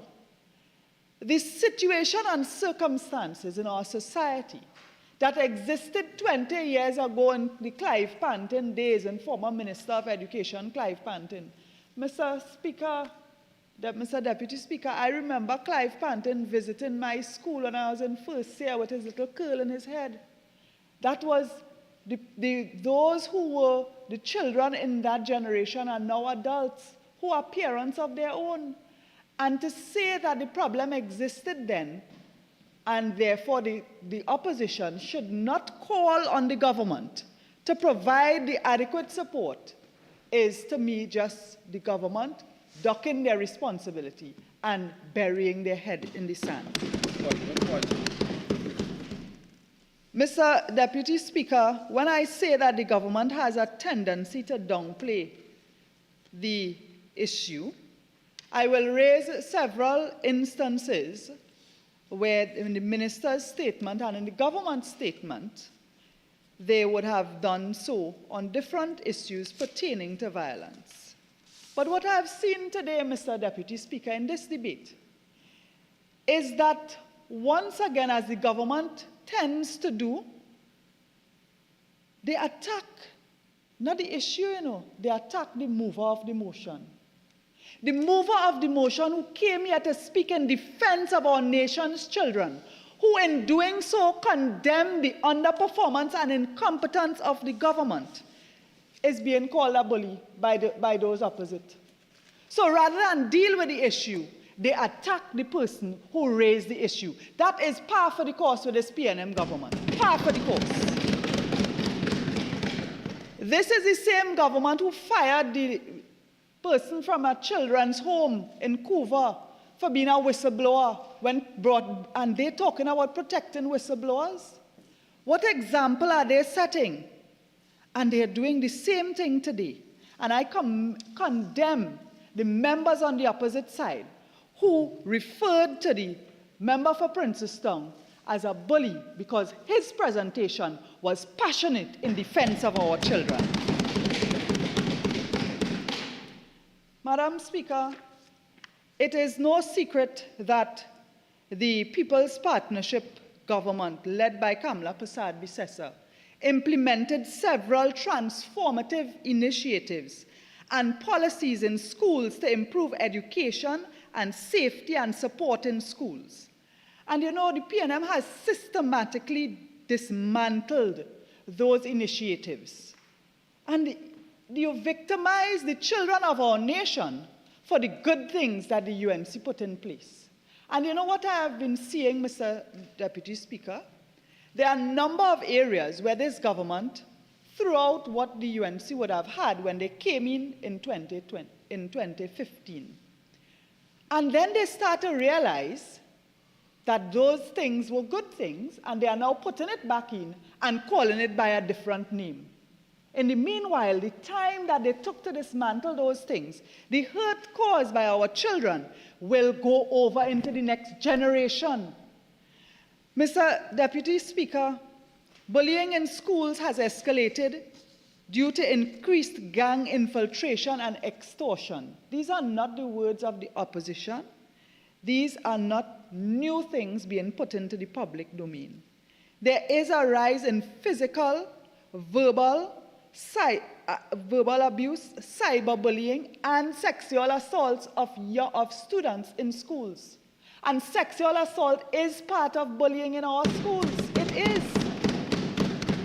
I recall a parent whose video was widely circulated on social media, speaking about her daughter being attacked by a bully in school, sexually assaulted. They made police reports. The student was suspended, and after the suspension came back to the school, and she had to continue in her class facing the person who sexually abused her. Sexual abuse is part of bullying in schools, and we have to deal with that as well. We cannot deal with what is happening in the schools without facing the failures of this government. There has been a neglect of the guidance counselor and student support system. That is not 2 years now. I recall when I sat as a senator, being part of a joint select committee that examined and made several recommendations. And one of the concerns with school violence was the number of school social workers and the number of guidance counselors assigned to schools. I heard the minister in her presentation speak about that they have increased the number of staff members in that department. There were 14 of one and 80 of another occupation.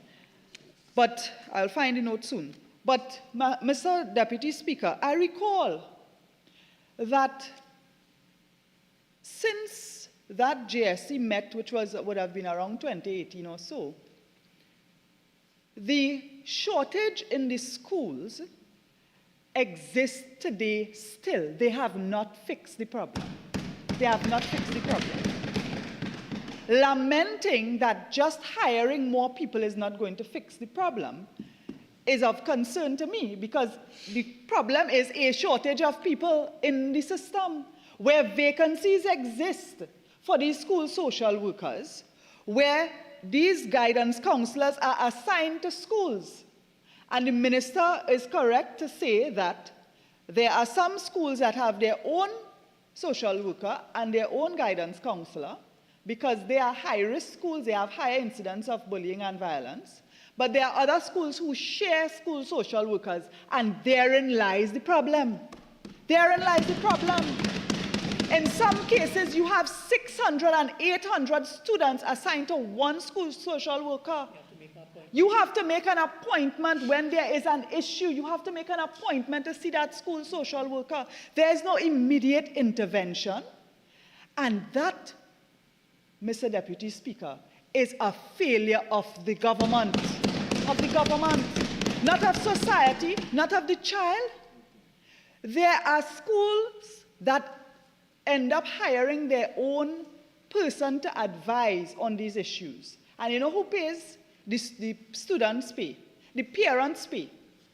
Because when you have a qualified person that is on hand, it is not only when there is a fight or bullying situation that they intervene. Very early signs of behavioral issues can be identified by teachers, and the intervention of the guidance counselor and the school social worker could be very critical. Mr. Speaker, I recall there was an incident in a school in the East. It didn't make papers and social media and things. But what happened, a secondary school? Essentially, there was a young, I think he was Form 2 or Form 3, there was a young student who was bullying other children. One student ended up coming to school with a knife for the bully. And when he brought that weapon to school is when the teachers intervened. And he said, I am fed up of this bully, I'm fed up of this bully. And when the teacher said, but you have never reported this, because that bully was the son of a teacher in the school. And when the teachers and the guidance counselor who was there investigated, they realized that this young man had been bullying over 35 of the 38 students interviewed. When they checked with the young man, they realized that his mother was a teacher in the school, but he and his mother were victims of domestic violence. And this young man had issues, his hair was falling out, he under stress himself. He is seeing his mother being a victim of domestic violence on a daily basis and then coming to school and taking it out on the other children. And immediately, before there was any violent situation, before the violence grew, the teachers, the guidance counselor was able to intervene, and that student was able to receive professional help along with the teacher who herself was a victim of domestic violence. And that situation, Mr. Deputy Speaker, indicates that before violence and bullying goes to the extent where students have to be expelled from school, there can be interventions. And early signs include late coming. A child coming to school late habitually could indicate they have problems at home. A child coming to school without meals or coming to school with dirty clothes, dirty uniforms. All of these things are signs, and the qualified persons will know what are the indicators in a child to look for, where you can make an intervention. But when you have 800 students falling under one school social worker, the government is failing the Trinidad and Tobago children. The government is failing them. Mr. Deputy Speaker, I saw where the president of the PTA made a strong statement. I mentioned before that there were several initiatives by the UNC government that were dismantled by the PNM government that they now have to admit worked. And one such initiative was the Community Comfort Patrol. When the PNM came in government, they threw it out the door.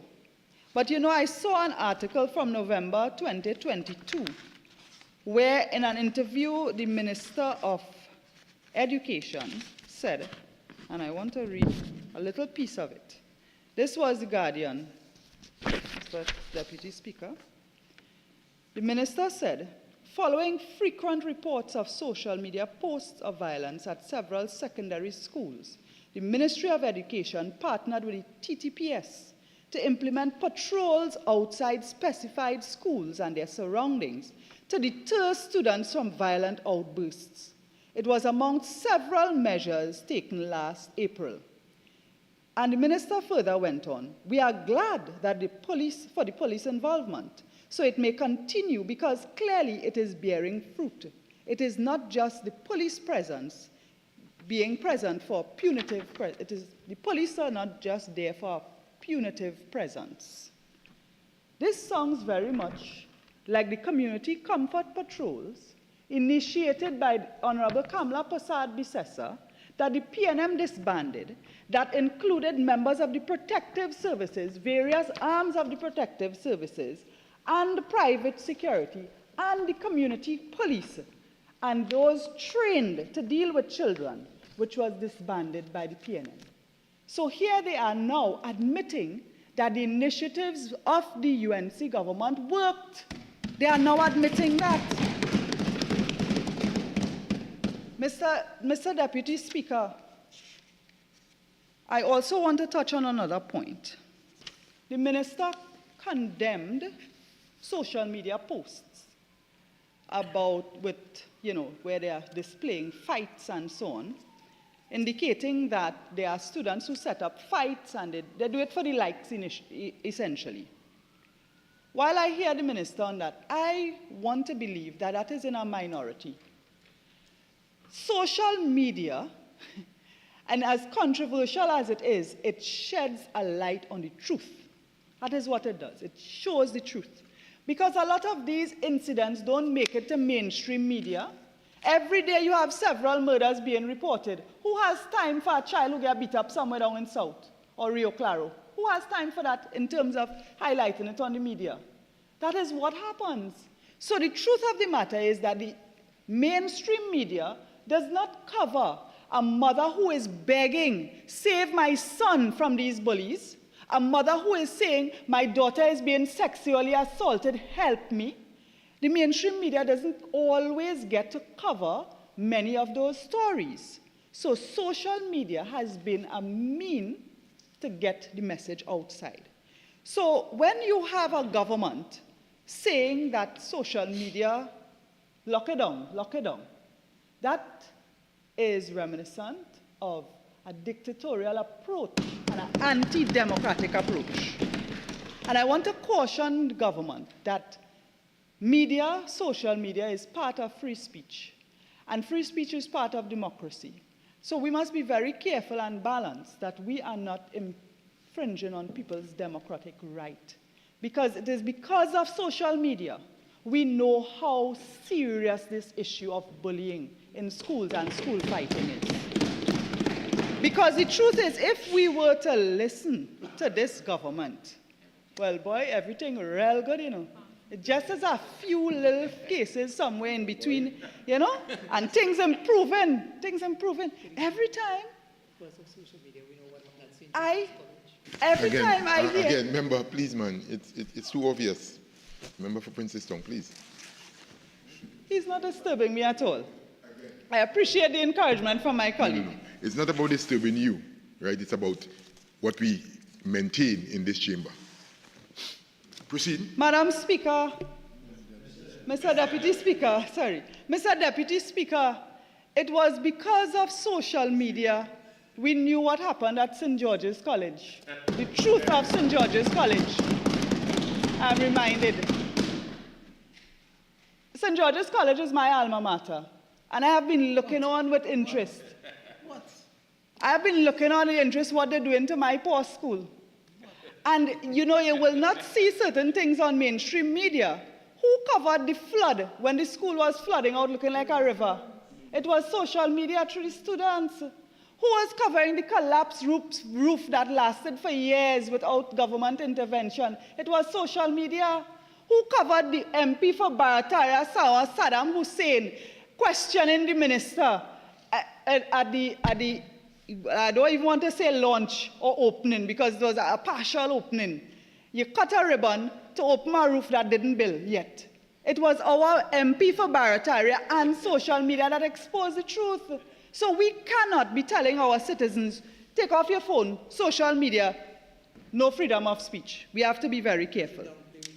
So that is one of the many instances of downplaying the issue. And I saw there was another occasion when the minister, in that same article in November 2022, Guardian article, indicated that she believes mobile phones and social media in schools contributes to the perception that school violence is worsening. Perception, you hear that? So all that we hear is only all a perception, okay? And I believe the minister indicated they were going to review the school cell phone policy. Now, as a parent myself, I too believe that you should limit the use of cell phones in schools because it disturbs the classroom and disturbs our children's learning ability. But to say that the social media coverage of school fights, it's just increasing the perception, but school violence is not really that bad. There's another instance of the government burying their heads in the sand. The PNM is totally out of touch with reality. I saw another article where the tutor president, Mr. Martin Lumpkin, he was saying again something that I have said on previous occasions, that the Student Support Services Division is severely understaffed and under-resourced. He was acknowledging that teachers are doing their best with the limited resources available, but he was stressing that the Ministry of Education must take immediate steps to resource the division. So the minister's failure to expand the services have left vulnerable students without critical intervention. Those are the words of the tutor president, not the UNC. So the truth is the truth, no matter how you try to twist it. Madam, Mr. Deputy Speaker, the minister and the PNM continues to be totally out of touch with reality. There are numerous other instances when the minister would have said that school violence is on the decline. Mr. Deputy Speaker, violence on a whole in Trinidad and Tobago is on the increase under this PNM government. On a whole. Another occasion, that was in May of 2022, another occasion, November of that same year, the article said the minister continued to boast about the decline in school violence despite viral videos of school violence. That was the headline. So who is burying their heads in the sand here? After a few months, school violence surging out of control, another Guardian article. And, it just continues where stakeholders on a whole are condemning the school violence situation. Stakeholders on a whole. And, our stakeholders are very important in education. I want to commend the Leader of Opposition for a series of town hall meetings that she has been hosting throughout Trinidad and Tobago. Initially, it was an anti-crime town hall meetings where you had people in San Fernando, people in Chaguanas, you had in Mova, you had Port of Spain, you had in the eastern Sandy Grande, you had thousands of people throughout Trinidad and Tobago, throughout Trinidad, coming out to express their concerns and give solutions. And their solutions, you find people who are experts in the field coming forward to give recommendations. You find young people who have their views, which would be a different perspective. And those things are very valuable to any government. And I want to ask, which stakeholders are the government engaging? When it was 2 Mondays ago, the opposition leader held one of these town meetings specifically on education, interestingly. And one of our featured speakers there, Dr. Michael Dowlett, who is a retired principal of Naparima Boys College. He had several recommendations. Now, this is a person who spent his entire life in education. He has a doctorate. And he might very well be replacing the member for San Fernando West in the near future, very near future. But during that town hall meeting, Dr. Dowlett made several very interesting and relevant recommendations that I think this government could learn something from. But, Mr. Deputy Speaker, what they didn't do in 9 years, I don't think they could do in 9 months.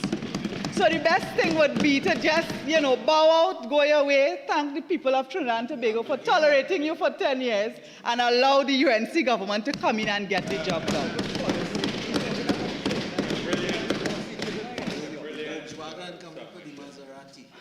Mr. Deputy Speaker, I want to touch on another issue that the minister raised that I had intended to raise about extracurricular activities. The minister spoke about the value of sport, theatre arts, music, schools music festival, the school panorama, the school's kitchen gardens, and all these initiatives. And I do agree that there are students who are sometimes only motivated to come because of that particular activity that they are so passionate about. You see wonderful musicians emerging from areas that are considered depressed areas. Students who getting involved in music is scientifically proven to help students be better in academics. And it is something that is proven. But I hear the minister indicating that schools have been mandated to keep certain events, insist that they keep their sports day, their cultural exchange days, and so on. That is all well and good. And I am asking, who is paying for it? Because the Ministry of Education has continuously been underfunded, and schools have been underfunded. When schools cannot even buy their own furniture, when schools don't even have proper seats for children to sit on, and they have to go on outings here and there, when they have to go school panorama, they have to hire a maxi to carry the children, they have to have proper supervision, they have to make sure the children have lunch and all these things. Who pays the bill? It is the parents. And the parents of the at-risk children are very often those who either cannot afford or are not involved in their life enough for them to give money for them to go. So the children who come from the better homes are the ones who benefit further because their parents will give them the $120. They have to pay for a T-shirt to be printed. You have to pay for your maxi fee. They have to give a little money for lunch. I am a parent, you know. I know the drill. I know the drill, and I am a very hands-on and involved parent, so I know the drill. So when you have a case of parents of a child who is an at-risk child or a child who is in a home situation that is less than favorable, they are the ones. And you know what happens? I have to commend. We have heroes without capes in our teachers who are in schools. Because to be a teacher under this PNM government means that they are putting their hands in their pocket to supplement these children. There are children whose lives have been saved by teachers putting their hands in their own pockets. Honourable Member, again, before you continue, you just have about 2 more minutes of your initial speaking time. You have an additional 15, and you care to avail yourself? Taken all, Mr. Speaker. Proceed. All. Thank you. I will avail myself of the additional time, Mr. Deputy Speaker, and I thank you very much. Mr. Deputy Speaker, I was speaking about our teachers who are heroes without capes because very often they fund our children. And you know, I cannot speak about teachers putting their hands in their pockets to fund things in school and fund our children without talking about how this government is underpaying our teachers. When our teachers getting 4% increase in their salary, I want to take this opportunity to say that if the government is serious about education, they will offer teachers more than that measly 4% increase in their salary. Because our teachers deserve it. There are teachers now, presently, Mr. Speaker, living in less than livable wage. Less than livable wage. They can't pay a rent. They have to work 2-3 jobs. In addition to being a teacher, they have to work side jobs. They barely have time for their families. They can't pay their rent. Teachers who are in schools who are responsible for our young minds. So if all you're really serious about education, increase the teachers' pay, please. Increase their pay. Madam Speaker, you're talking about bullying, and I feel that the government is robbing the teachers. Robbing the teachers by not paying them a fair salary. Madam Speaker, the minister spoke about data informing policy. But you know, the truth is that while the minister didn't go into details about their data collection and what type of data and what type of new policies they are putting forward. But I'm certain, and one of the things that we had under the People's Partnership and that dreadfully needs to come back, is for there, and I want to call on the government now, during this debate, to confirm that they will have a full complement of guidance counselors, social workers, and educational psychologists in all schools. There were over 700 personnel in the student support services in 455 primary and 125 secondary schools. Under the leadership of the Prime Minister Kamala Persad-Bissessar, they had launched the National Student Hotline, 800-4321. I don't know if it still works, but that provided professional and confidential counseling for students. We had introduced a Circle of Hope program. This allowed for students to engage in weekly discussions with teachers about personal and academic challenges and create that rapport with our teachers. We had installed CCTV body scanners and security officers, deans of disciplines, to ensure that a safe and structured learning environment existed. That reduced incidents of school violence significantly under the tenure of the United National Congress. You know what else the United National Congress did, Mr. Deputy Speaker? Provided 95,000 laptops to students and over 4,000 to teachers, principals, and school supervisors. So education was free from the age of 3 from undergrad to undergraduate university level. And when you have that uncertainty, because when you finish school, if you survive the violence in the secondary school and you come out with some passes, you may or may not be able to go to university because your course may not be fully funded because this government take away the gate. You may or may not get a job when you finish. If you fight up and you go and you get a degree, you may or may not. So that sense of hope that children and our young students should have also impacts on their psyche when they are in schools. And if you are taking away the opportunities, you understand what you are creating in their mind. So our computer labs that were established in all 125 secondary schools and over 337 primary schools across Trinidad and Tobago. Today, recently in the constituency of St. Augustine, in the alma mater of the Minister of Education, a new science wing was opened. A new, another block, another theater, I think a performing arts block was opened. I would like to see, and I mean, big money spent there, you know. Meanwhile, you have Curia Presbyterian School, can't get a toilet fix. So, while I would like to see, well, SAGS is a school that I have admired, they are a school that have a lot of achievements. I would like to see that same type of resource distributed, spread across the board. Mr. Deputy Speaker, and my time running out, but I feel I need to read a few more of the achievements of the former government, UNC government. So, Mr. Deputy Speaker, you had a universal after-school homework and study centers that were implemented. And that was very valuable to providing support, because you have a lot of parents, other cases where two parents work and children will be unsupervised if they go home. So the after-school homework center really provided that much-needed support. You had the Dial-a-Teacher program, which provided toll-free assistance to SEA and CSEC students. You had approximately 2,000 CAPE scholarships, open and additional scholarships that were awarded. Well, every year the number of scholarships from this government decreasing. I can't keep up again.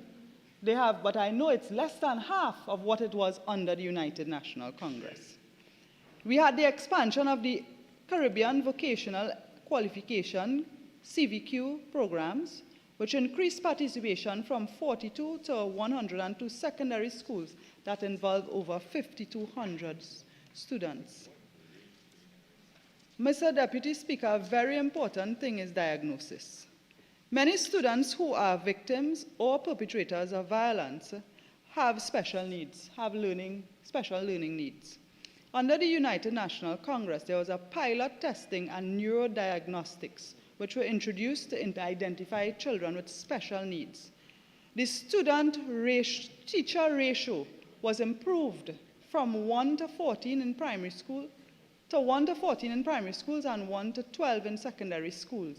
And that, Mr. Deputy Speaker, surpassed global standards.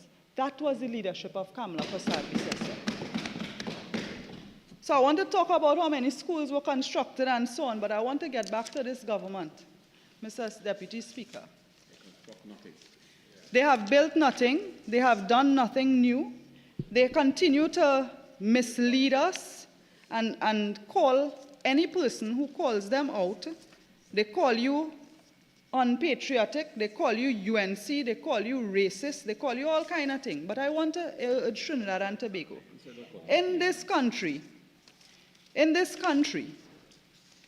if you don't agree with the PNM, you too could be a victim of bullying.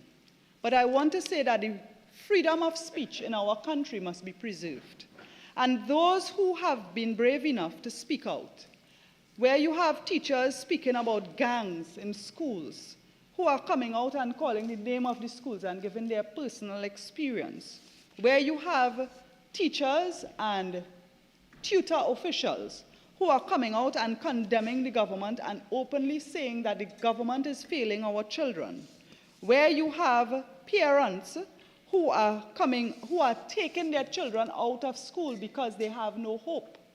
My colleague, Dr. Bodoe, member for Faizabad, spoke about the loss to that child's life when you reach that helpless state. And I want to tell you, Mr. Deputy Speaker, that is not an uncommon thing in Trinidad and Tobago. There are numerous instances where parents take their child out of the school because their child is a victim of bullying. And they are not satisfied with the intervention of the school and of the government. And this is another way that the government is failing our children. Mr. Deputy Speaker, I want to ask this government, why, when the investigative journalists made their reports about the Jaden Lalchan bullying situation, where young Jaden committed suicide because he was a victim of bullying, it reveals that the investigation in the school could not be completed. And you know what they said it was? The school sought permission from the Ministry of Education for the Trinidad and Tobago Police Service to interview teachers and students and got no response. Because the ministry is a requirement that for the police to come into the school, to intervene in a school, they must get the Ministry of Education's permission. I don't think our investigative journalists, if they're getting their facts wrong, the opportunity is now for you to tell us the truth. And this is one instance where a child died. And we had two ministers in that ministry speaking in this debate. We had the minister in the ministry, remember, for Dabirio, who is not here anymore. And she said nothing. We had the Minister of Education. She said nothing. She said nothing. A child died.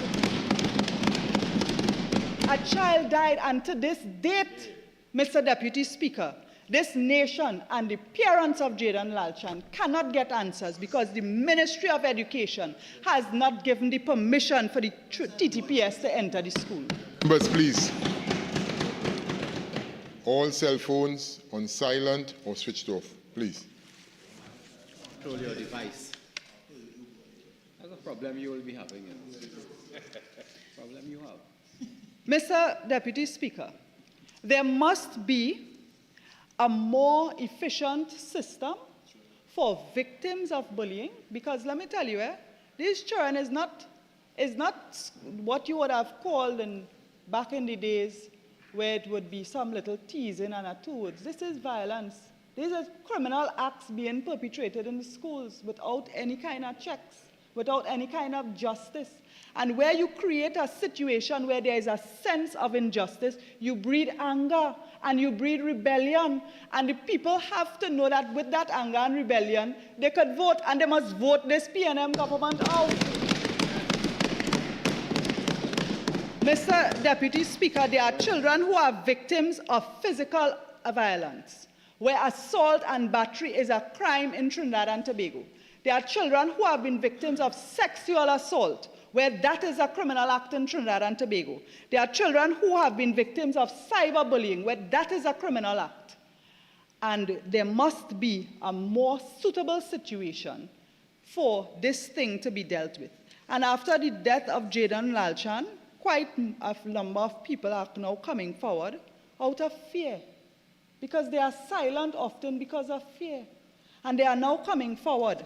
And I want to support the Leader of Opposition's recommendations for having the community comfort return, for including the police and the defense force in those patrols, for having medical doctors, recommending to have medical doctors, to have a full complement of school social workers and guidance counselors, and to have a proper ratio so that no social worker is overburdened and that every child will get the opportunity to get personal attention. Mr. Deputy Speaker, I want to take this opportunity to plead with the members opposite who have to speak after in this debate. I think we went a little off with the two members who spoke earlier, and I feel we could bring it back to some sensibility, right? I really think this is not the opportunity to attack the member for Princestown. He is only the messenger. The issue that we have to attack is the bullying and getting our children in a safe space to learn. Let us take the recommendations, whether they come from, if you don't want to take the opposition's recommendations, there are experts in the field who have made recommendations similar to ours, and you can implement their recommendations. You cannot say that you don't want to hire, just hire more people because you are understaffed. You cannot say that you do not want to spend more money. Money being spent in education is not being money being spent, it is money being invested. And you must continue to invest in our children in Trinidad and Tobago. And part of that investment must be putting aside petty politics and the blame game and coming together, because you are in charge. You are in charge, and you must deal with it. Deal with the bullies in the school. Mr. Deputy Speaker, I want to thank you for this opportunity, but I also want to say that I have looked on as this government is more than 9 years now, so I have to say almost 10 years. It's almost 10 years they have been in charge. It's almost 10 years they have been in government. They have gone full circle from dismantling all the excellent initiatives of the UNC government and coming back around now to realize that they were good things and now putting it in a different way. And very often it is a watered-down version, because the United National Congress operated with world standards.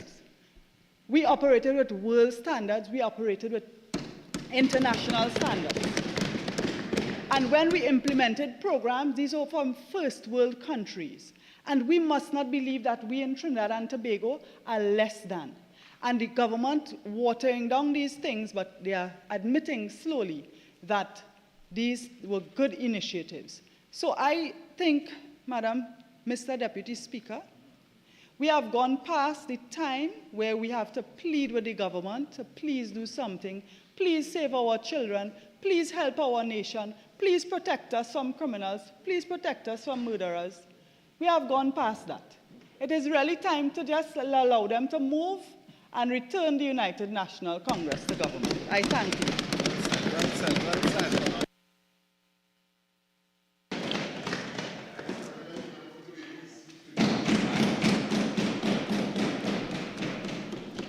Thank you, Mr.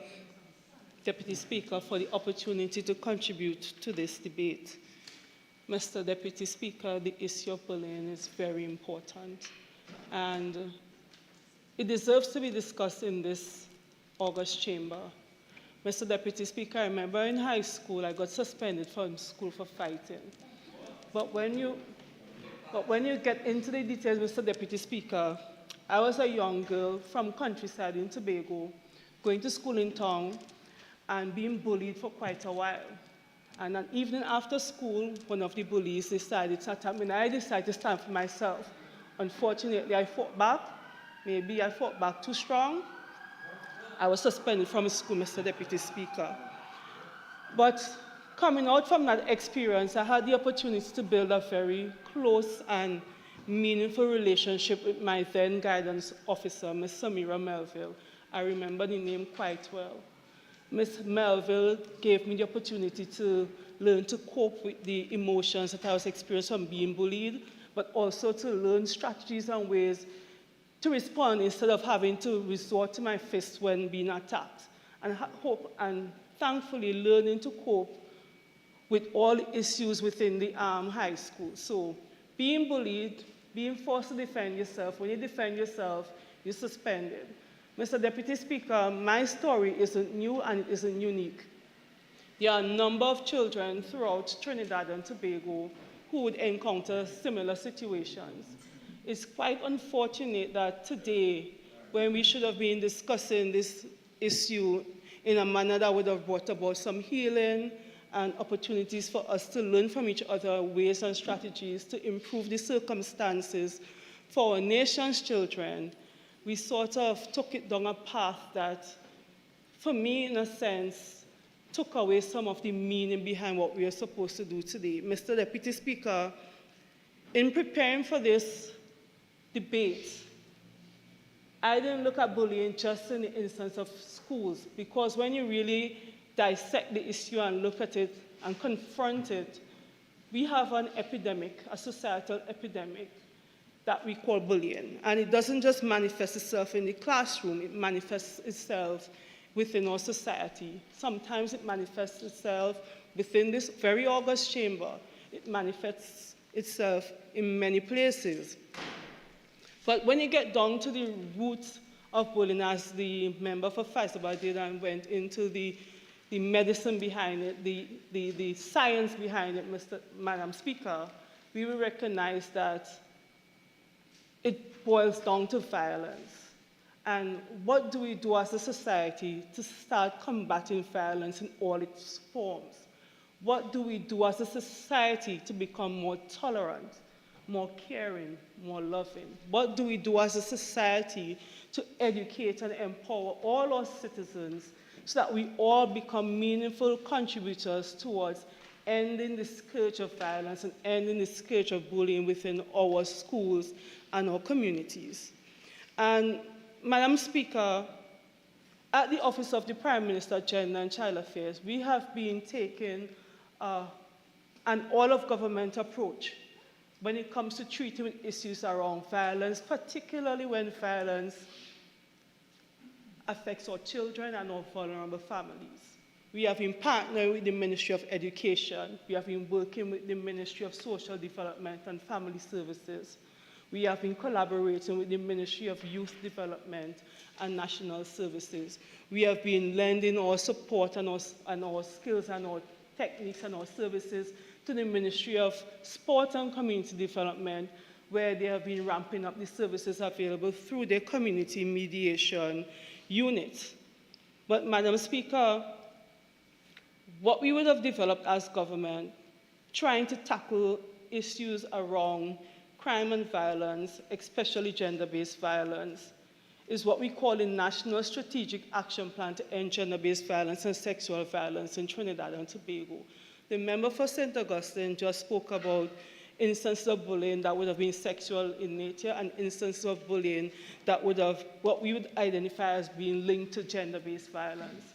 Madam Speaker, for the NSAP to work, what we need more than the government leading and doing its part is for all of Trinidad and Tobago to become a part of the process.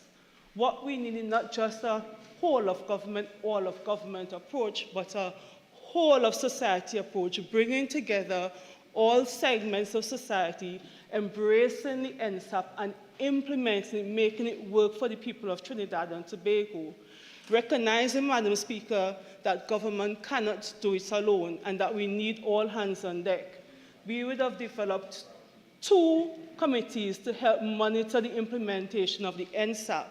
One is a technical working group that would encompass technical staff from various ministries and agencies, but then another is a national steering committee that is going to be a high-level committee reporting directly to Cabinet, influencing policy. Madam Speaker, one of the recommendations that would have been made for the National Steering Committee is for a member of the opposition to sit on that committee. So if the opposition is really serious about addressing violence in all its forms, including bullying, I am eagerly anticipating correspondence to come back from the leader of the opposition identifying the person from the opposition bench who would sit on this National Steering Committee and work alongside us in government as we implement and roll out the NSAP to reduce all forms of violence in Trinidad and Tobago. Madam Speaker, another initiative that the Office of the Prime Minister, Gender and Child Affairs has been undertaken quietly but diligently is our Women, Peace and Security initiative. Now, Women, Peace and Security, when applied in other jurisdictions, look at how women can influence bringing about peace in societies that are in conflict, in mostly in war-torn zones. However, we are not a country at war. However, as the Honourable Member for Princestown would have identified in his motion, there is the issue of gang infiltration in schools. What Women, Peace and Security does is look at the principles around using women, using families, using communities to address violence. And what we decided to do at Office of the Prime Minister, Gender and Child Affairs is to apply these principles to develop an action plan around women, peace and security to address issues around gang and gun violence. And when that action plan, Madam Speaker, is prepared and ready for implementation, it would also inform government and society on mechanisms we can use to reduce instances of violence within our schools, including bullying. And again, I want to encourage all of us in this honorable House, when the Women, Peace and Security Action Plan is officially launched, to buy in and start using our voices as voices of change, bringing our constituents on board with us as we work towards creating a safer Trinidad and Tobago for all. Madam Speaker, in addition, what we recognize is that for us to have more strong, stable families and communities, that we need to bring all our members of society with us on board. Today, we launched, for the first time in Trinidad and Tobago, a men's bureau. Madam Speaker, we recognize as our society advances that some of our men need support. They need support to become better fathers, better providers, better caregivers. They need support to become more resilient as they face issues in their communities around gang violence. Because what happens in the home affects the child, and when the child is affected, the school community is affected, the wider community is affected. So today we started officially our Men's Bureau. The Men's Bureau provides a platform, a portal where our men in Trinidad and Tobago and our boys can access services that would benefit them, their holistic development. They will be able to find services to help them in terms of their mental health and their well-being, because we recognize a number of our men in Trinidad and Tobago. Now, when we look at the statistics, we are amongst the highest rate in terms of suicide. So we're trying to ensure that we tackle it from early, providing the support services for our men and our boys in our communities. Apart from this psychosocial support, we have already started discussions in having drop-in services where our men and our boys can drop in. And I'm talking about this because, Madam Speaker, bullying is not just the school and it's not just the children. We have to look at it from a societal perspective. It's all of Trinidad and Tobago. And it's not just a playground issue. The real issue is the violence, our seemingly high tolerance for violence, and how we change mindsets and change attitudes and change behavior. What is critical to bring about the change that we want, a more peaceful society, schools that are free of bullying, communities, societies free of bullying, is information, public education, and sensitization, Madam Speaker. Madam Speaker, what we would have done at Gender and Child Affairs within the last 2 years, we would have ramped up our public education and sensitization efforts, going into our communities, going into our schools, reaching our families, trying to build our families, our communities, and our schools in such a way that we become a more tolerant and caring society, trying to change behavior so that we shun violence in all its forms and we become a more peaceful society. Madam Speaker, I've spoken many times in this Honourable House about some of the collaborative efforts that would have emerged and some of the success stories in terms of helping our children to cope. And the Honourable Member for Princestown during his contribution spoke about a lack of resources. Madam Speaker, sometimes it's not a lack of resources, but our inability to get the information and the resources to people, educating our people so that they know what is available, where it's available, and how to access the help and the support. So, for example, a young boy being bullied, facing challenges, and that child doesn't know how to cope. There's a platform that is available to provide that psychosocial support. YoungCaribbeanMinds.com, developed by young people in Trinidad and Tobago and the rest of the Caribbean in support with UNICEF and the government of the Republic of Trinidad and Tobago, provides services for young people to help them cope in terms of their mental health and their well-being. YoungCaribbeanMinds.com has on it a mental health workbook to help persons who might be victims of bullying to be able to cope, to know, okay, if I'm struggling emotionally, how do I deal? But beyond that, on that platform, Madam Speaker, there's an entire directory of services dedicated just to our nation's children. All the services that a child could ever dream about, be it mental health services, student support services, services available through the RHA, services available through NGOs, all those services curated on this platform so that our young people can access it and know how to cope. Additionally, YoungCaribbeanMinds.com also provides resources for persons who might be tempted to bully, to help them to be able to become better versions of themselves. Madam Speaker, that is just one resource that we would have developed. And I want to encourage my colleagues in this Honourable House, being placed in positions of leadership and influence, we have a duty to educate our constituents. We have a duty to empower our families so that we build a stronger Trinidad and Tobago. So I'm sharing this information that you could pass it on so that you will be able to save a child, save a family, save a home. Government cannot do it alone. Yes, it's our responsibility. We are charged with the responsibility of developing the necessary policies and programs, but government could never do it alone. We need all hands on deck. Today, the Honourable Member from Princestown referred to us as lazy legislators, but Madam Speaker, we are all legislators.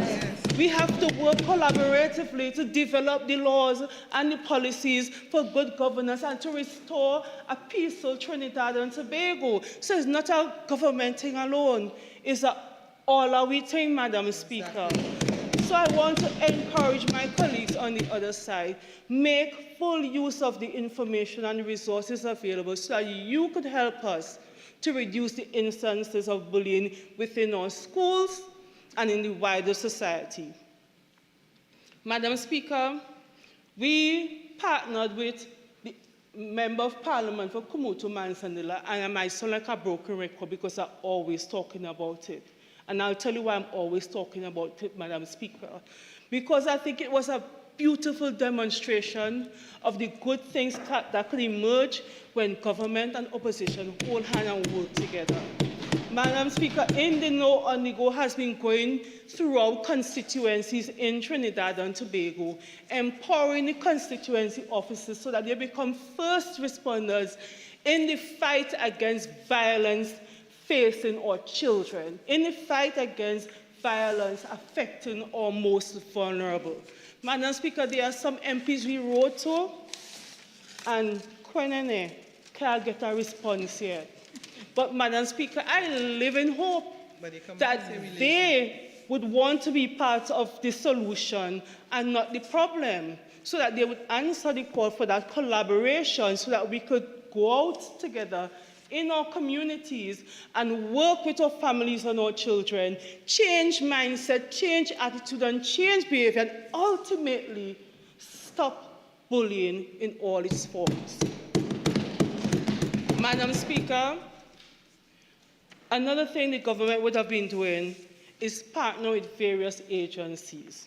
So through the UN system, we would have gone into a number of the schools with the gracious support of the ministers of education, where we'd have been working with school children, helping them to understand how violence within schools not only affects them as children, but how it affects the wider society, and helping our children to understand their role and their function in bringing about a safer, secure Trinidad and Tobago. So we would have had the UN Foundation program. Madam Speaker, the Office of the Prime Minister, Gender and Child Affairs. Since I've been minister, we would have been training children in Trinidad and Tobago through our Child Rights Ambassadors program. And Madam Speaker, our Child Rights Ambassadors are the ones who go into schools and they talk to the other children, their peers. They talk to their communities. They talk to their families, teaching them about the rights and the responsibilities that accompany the rights. Madam Speaker, and I want our boys and girls who might be listening to know, while you have your rights, you have a right to an education. You also have a responsibility that accompanies that right. So you have a right to be in a school. You have a responsibility to ensure that while you're in that school, you don't make it a difficult place for another child. Madam Speaker, we have to ensure that we bring our children on board and part of the process of creating a peaceful society. And that is what we would have been doing. Madam Speaker, we have work to do. Yes, I acknowledge we have work to do, but we have been doing the work diligently. Madam Speaker, the issue about data collection and knowing what is happening and creating policy based on data and information. Madam Speaker, when I became minister, I met an idea on paper. And this was something that the member of Siparia would have left as part of her government, and that is the children's registry, the concept of a children's registry. When we came in, we didn't throw that out. We saw the potential of the registry to help us account for each child and to monitor each child in Trinidad and Tobago and to ensure that we could help them to move through their childhood and into adulthood safely. Madam Speaker, what the Children Registry would allow us to do is to monitor our children so that if they are falling by the wayside, we could catch them early and put them into remedial programs. So, for example, a child might not be coming to school, an alert should be triggered, and then it should force various agencies to start asking the question, okay, why isn't this child coming to school? Is this child presented at a hospital? If the child is presented at a hospital, is it because of some physical harm? If it's because of physical harm, what was the cause of the harm? Is it something happening in the home, in the community? So we put the response in early to save that child and ultimately save the child's family as well. Madam Speaker, this calls for the buy-in of not only government agencies, but the people of Trinidad and Tobago being willing to give us the information to help us monitor your children, to help us to know where your child is, what is required for your child, what interventions, what strategies would work. So ultimately, we preserve and protect our nation's children. Madam Speaker, at the Office of the Prime Minister, Gender and Child Affairs, we recognize that all our children must be protected. And we recognize that for that to happen in a meaningful way, we must bring all players together. So when we had the instances of child abuse being reported in our homes, Madam Speaker, we confronted it boldly. We accepted that there was work to be done, and we put a committee in place. I have been in discussions with my technical team and with the full support of the Cabinet to look at how the Standing Committee on Child Protection works and empower the committee to provide oversight on the entire child care and protection system so that we will ultimately develop better policies and programs to protect the most vulnerable boys and girls in Trinidad and Tobago. One of the key activities of the Standing Committee on Child Protection is a review of all the interventions program available nationally, because we want to know what we have. Is it working? What should we change? What should we invest in more? What areas should we reconsider? So, Madam Speaker, I'm pleased to let the public know that very soon that project would go out for tender, and this is a collaborative effort between the Office of the Prime Minister as well as the Judiciary, all under the umbrella of the Standing Committee on Child Protection. And Madam Speaker, one of the things I said to my Permanent Secretary recently, I said, PS, the same way we say that we want the opposition to be involved in the NSAP at the steering committee, that big oversight level, I said maybe there's consideration that we also have the opposition involved at that standing committee level, because, Madam Speaker, they also help us in terms of bringing about good governance and order. So we need to have all voices on board, all hands on deck, if we say we are truly following a whole of society approach. Madam Speaker, it is unfortunate that we would have used an opportunity to educate the public and politicize it today. I heard the member for Siparia going, not the member for Siparia, forgive me, the member for Princestown going on and on about one particular instance and one particular funeral. Any life lost is one too many. I give that. And I extend again my sincerest condolences to the family of Jaden. But to turn up in a funeral and to give a hug and a kiss, that's fine. But to be present here, I'm not seeing a member of Siparia, she was at the funeral, but I'm not seeing her here in the house today to lend her voice to the discussion and the discourse to help us create strategies. I would have preferred to get the voice and the presence today, helping us save another life tomorrow, instead of just going somewhere for the optics and for the clicks and the camera. Sometimes we had to take the politics out of things and serve from the heart. Madam Speaker,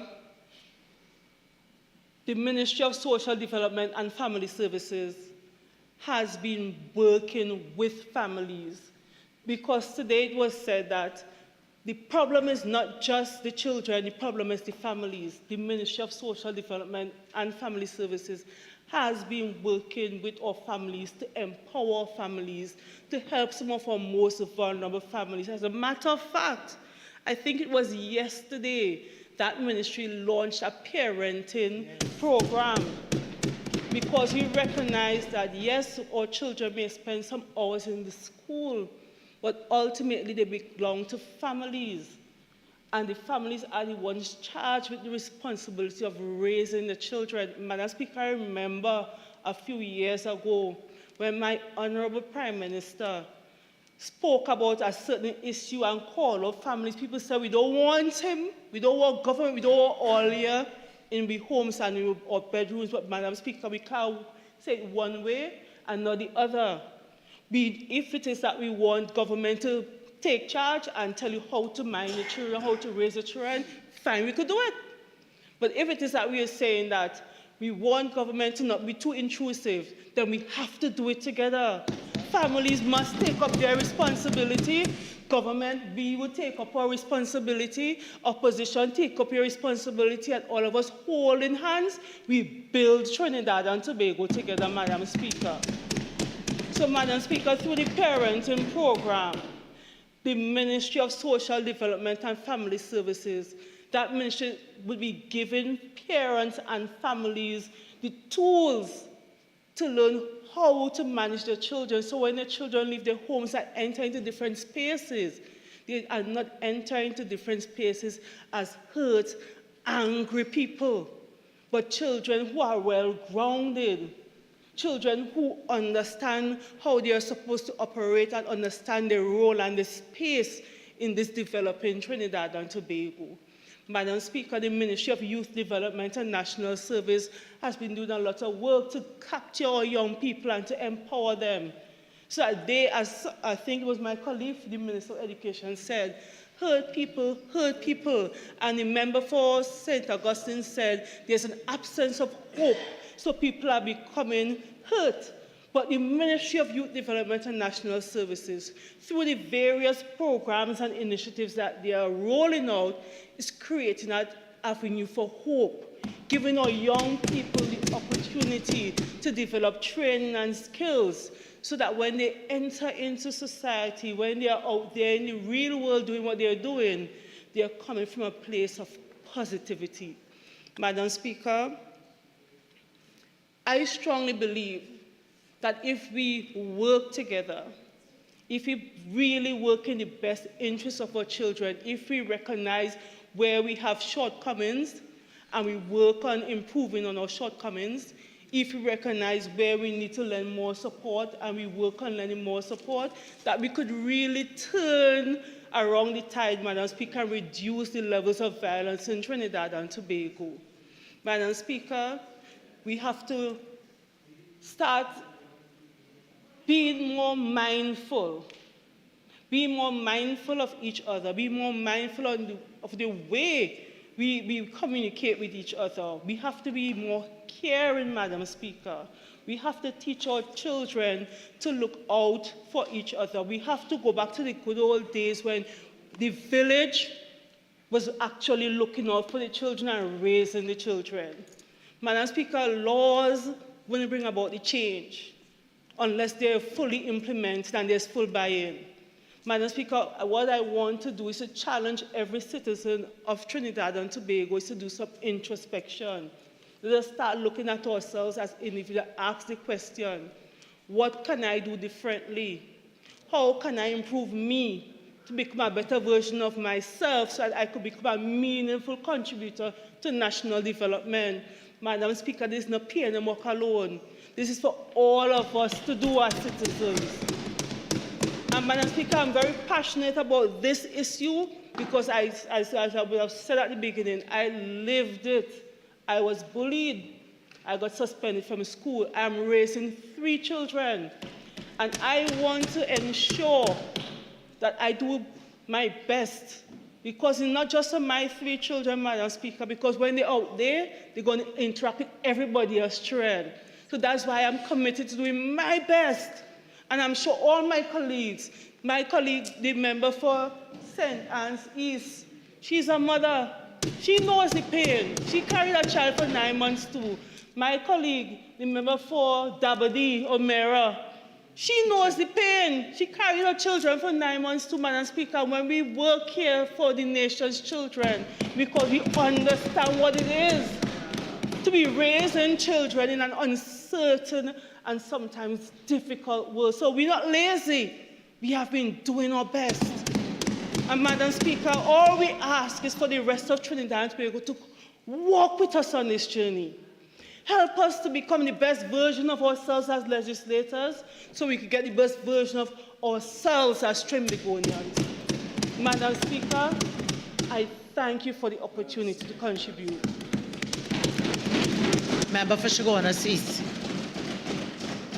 Thank you very much, Madam Speaker, for the opportunity to contribute to this debate.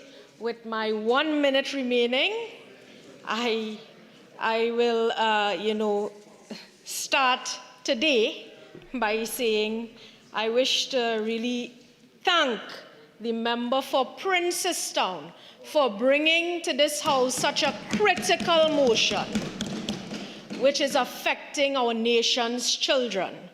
I wish to also thank the Leader of the Opposition for her continuous encouragement to us as members of the opposition to continue to raise pressing issues affecting our citizens of Trinidad and Tobago. Madam Speaker,